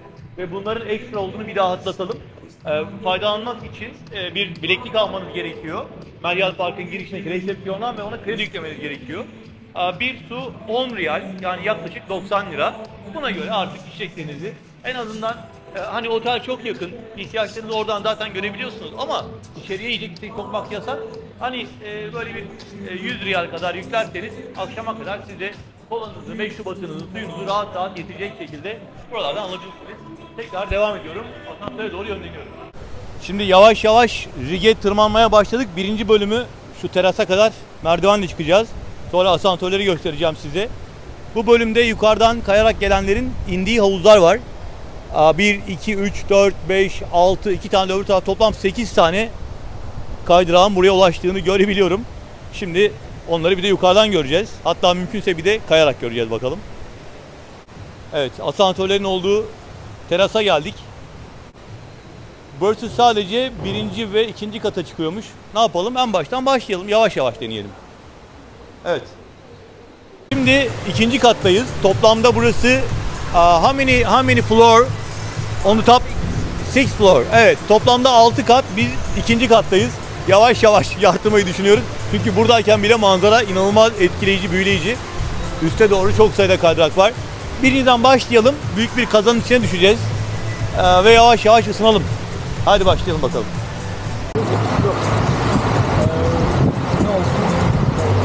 Gel. Okay. Bye bye. Evet. Gidiyoruz.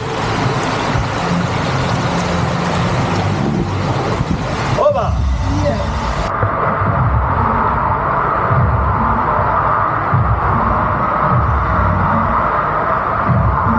Vay arkadaş.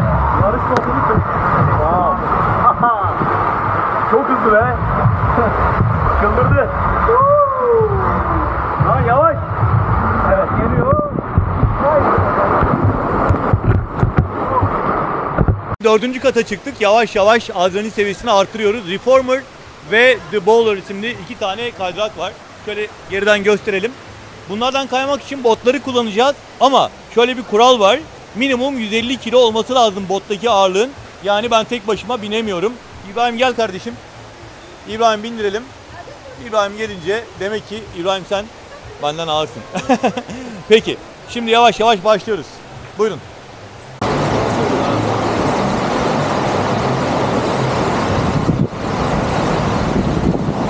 Evet. 20 gidiyoruz abi. Evet. Başlıyoruz. İbrahim sakin ol. Amma dönderdi böyle. Gidiyoruz.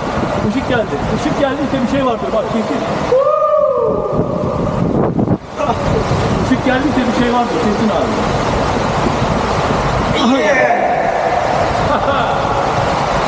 Baba. Abi çok kötü bir şey geliyor. Bak söyleyeyim sana. Geliyor sana. Abi ne oldu ya böyle? Işıkları açın. İbo. İbo 20'a gidiyor İbo. İbo 20'a gidiyor İbo.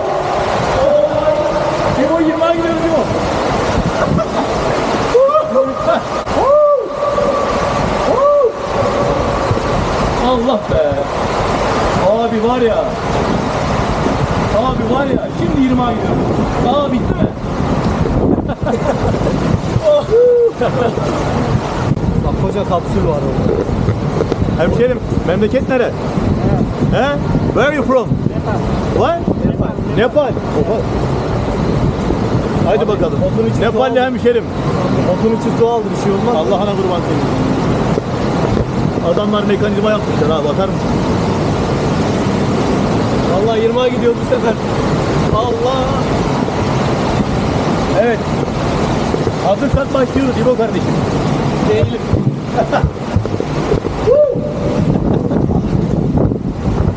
İbrahim. Vallahi değildim ama artık hazırım.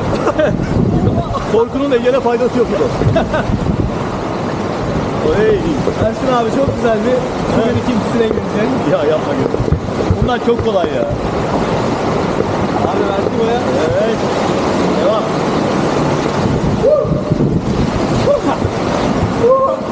Biraz indirmişsin. Arkamda ne var? Arkamı görmüyorum. Aman yanıma ne gidiyor ama. Abi arkamı görmüyorum.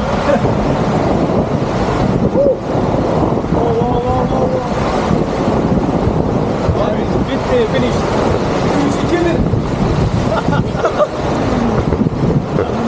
3-2-1. Oley. Bu da güzel. Efendim şimdi 5. kata geldik. Artık yavaş yavaş zirveye varmak üzereyiz. Ortalama 75-80 metre yükseklikteyiz. Ve yine ikili bir botla aşağı doğru kayacağız. Burada 360 derece kameramıza izin vermediler. İçeriği görüntüleyemeyeceğim. Ama buradan şöyle bir aşağı manzarayı size kısaca göstermeye, ifade etmeye çalışalım. Bakın şuradaki aradan İbrahim aşağıya otelin olduğu yeri bir çekelim. Ne kadar yüksekte olduğumuzu göstermek adına. Evet. Şimdi buradan aşağı kendimizi salacağız. Ufak ufak başlayabiliriz. Ben yerimi alıyorum. Mikrofonu çantaya bırakalım ve devam edelim. Final zamanı. Dünyanın en yüksek kaydırağından kaymak üzere 6. kata doğru ilerliyorum. Bu yönden. Buyurun. Aşağıda manzara muhteşem. Biraz heyecan yaptım galiba ama devam ediyorum. Efendim şimdi geldik finale. Dünyanın en yüksekten aşağı düşen kaydırağının yanındayım. Ve tabii bunu yapmazsam olmazdı. Doha'dayız, Katar'dayız, Rixos Premium Ketaphan Island'dayız. Meryal Park'a geldik. Aşağıda gördüğümüz bütün kaydıraklardan hemen hemen kaydık. Ama tabii finali burada yapacaktık. İbrahim kardeşim şöyle daha net bir şekilde gösterecek size ne kadar yüksekte olduğumuzu. Ve buradan aşağı 2 tane kaydırak gidiyor. Bir tanesi açıktan kayıyor ama diğeri Vertigo. Sizi direkt aşağı bırakıyor. Metrelerce bir boşluğa düşüyorsunuz. Ben tabii ki bunu deneyeceğim. Sonuçta Adana'da kanala atlayan genç Yağız arkadaşlarımıza, delikanlılarımıza selam olsun. Cesaret neydi bir laf vardı. Hayat cesurları sever. Onlar kanala atlıyorlar. Biz o kanallarda yüzmeyi öğreniyorduk. Şimdi okyanusa doğru kendimizi boşluğa bırakacağız. Heyecan var mı? Var. Bakalım. Minikler bile kayıyorsa herkes yapabilir. Bunu unutmayın. Yani son derece güvenli. Dünyanın en eğlenceli su oyunları parklarından birisi burası. Hani güvenlik açısından hiçbir endişeniz olmasın. Şimdiye kadar kimse ölmedi. Kimsenin bir yeri kırılmadı. Ben de böyle düşünüyorum. Siz de geldiğiniz zaman gayet güzel, eğlenceli bir şekilde zaman geçireceksiniz burada. Ama adrenalin seviyesi gerçekten çok yüksek. High Trail.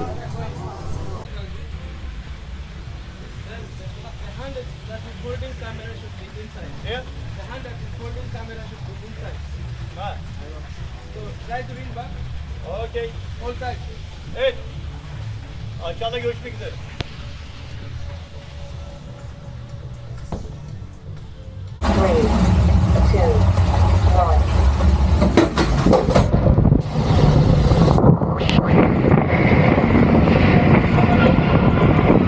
Bu çok güzel.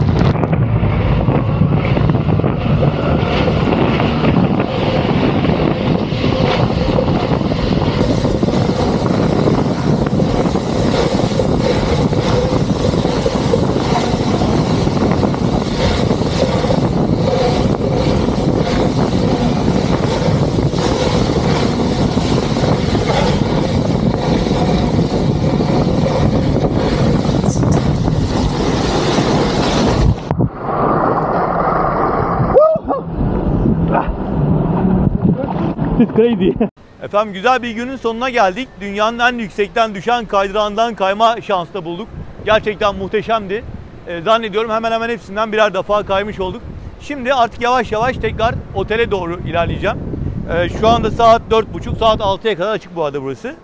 Ve otelde tabii her şey daha konseptli devam ediyor. Bizim de canımız kahve ve tatlı çekti. Çok güzel bir patisserisi var. Rixos Premium Ketaphan Island'da lobi alanında göstermiştim size. Şu anda aklımızda orası var. Gidip şöyle güzel bir kahve keyfi yapmak istiyoruz. Zannediyorum size Meryal Park ile ilgili oldukça detaylı fikir veren görüntüler paylaşmış oldum. Buraya geldiğiniz zaman çok eğleneceğinizden ve gerçekten çok heyecan duyarak, keyif alarak burada zaman geçireceğinizden emin olabilirsiniz. Tekrar otelimize dönüyoruz yavaş yavaş. Efendim Meryal Park'ta akşam saatleri yavaş yavaş dönüşe başladık ama aklıma geldi, az daha unutuyordum.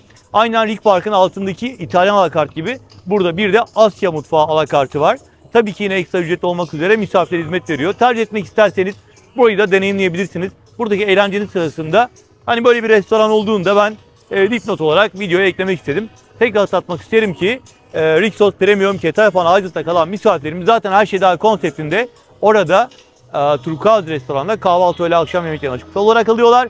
Ayrıyeten öğle ve akşam saatlerinde de yine alakart olarak belli menüleri konsept halinde sunan bir restoran daha var. Oteldeki hizmetler konsept halinde sunuluyor, her şey dahil içerisinde.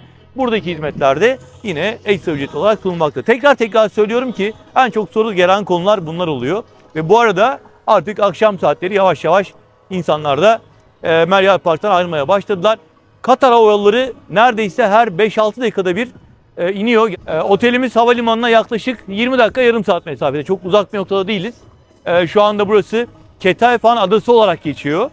Yani Doha'daki yeni yerleşim bölümlerinden bir tanesinde bulunuyor otelimiz. Evet, durum vaziyet böyle. Rixos Premium Ketayfan Aydın'da ve Meryal Park'ta akşam saatleri turumuzu bu şekilde sonlandırmaya çalışacağız. Efendim, Meryal Park'ta bir aktiviteden daha bahsetmek istiyorum size. Algazar isimli roller coaster'da yine heyecan seven misafirleri sunulan aktivitelerden bir tanesi. Biz buna binmeyi tercih etmedik çünkü dünyanın en büyük kaydağından kendimizi bıraktıktan sonra yani bu bizi çok tatmin etmez diye düşündük, ama çocuklarla geldiğinizde böyle güzel bir roller coaster aktivitesi olduğunda tabii size göstermek istiyorum. Elbette yine konsept içerisinde ekstra ücret vermeden bu roller coaster'da kullanabileceğinizi, bu eğlenceli aktiviteyi deneyimleyebileceğinizi göstermek istedim. Böyle aklınızda bulunsun bu da. Efendim, şimdi Meryal Park'ın simgesi diyebileceğimiz bu devasa dönen çamaşır makinesine benzeyen, öyle söyleyeyim, rengarenk kaydakların bulunduğu alana geldik. Şimdi burada bana kamerayla, daha doğrusu elimde kamerayla binmeme izin vermediler. Hem 360 kameramız var, hem işte telefonla çekim yapıyoruz, ama bunların özel aparatı olması gerekiyor. Bileğinize veya başınıza monte edilen. Ben onlara sahip değilim, yani getirmedim yanımda. Elimizde de kullanmamıza izin vermediler. Normal tripodla kullanmamıza izin vermediler ya da selfie çubuğuyla. Biz de peki dedik. Biraz da yorulmuştuk zaten. Burayı yakından gösteriyorum size. Böyle gayet güzel, sağa sola epey bir hırpalıyor sizi. Ondan sonra bırakıyor. Ama ben bilmeyeceğim ya. Kamera olmayınca çok çekici gelmedi bana. Şöyle görüntüleri aktaralım ve buradan da yavaş yavaş ayrılalım. Ve videomuzun sonuna gelmiş olduk. Katar'da, Doha'da hem Rixos Premium Ketayfan Island hem de dünyanın en eğlenceli, en donanımlı, en büyük su oyunları parklarından birisi olan Meryal Park'ta olabildiği kadar detaylı görüntü ve bilgileri size aktarmaya çalıştım. Umarım beğenmişsinizdir. Artık bundan sonra Katar'a, Doha'ya gelmek için başlı başına bir sebep olduğunu düşünüyorum. Bu paylaştığım görüntülerin elbette rezervasyon detayları için, fiyatlar için, uçuşlarla ilgili detaylar için, oteldeki konsept veya Meryal Park'la ilgili merak ettiğiniz her şey için aşağıdaki açıklama kısmından bizlere ulaşabilirsiniz. Muhtemelen Kasım ayında ve Ocak ayındaki sömestr tatillerinde Rixos Premium Ketayfan Island için özel paketlerimiz olacak. Bunlarla ilgili fikir almak isterseniz, bilgi almak isterseniz bize ulaşabileceğinizi tekrar belirtmek istiyorum. Lütfen videoyu kapatırken beğeni ve abone tuşlarına basmayı, eğer mümkünse bir de güzel yorum atarsanız YouTube kanalımda destek olmuş olursunuz diyelim. Bunun için size tekrar teşekkür eder. Bir sonraki keşif yolumuza buluşmak üzere diyorum.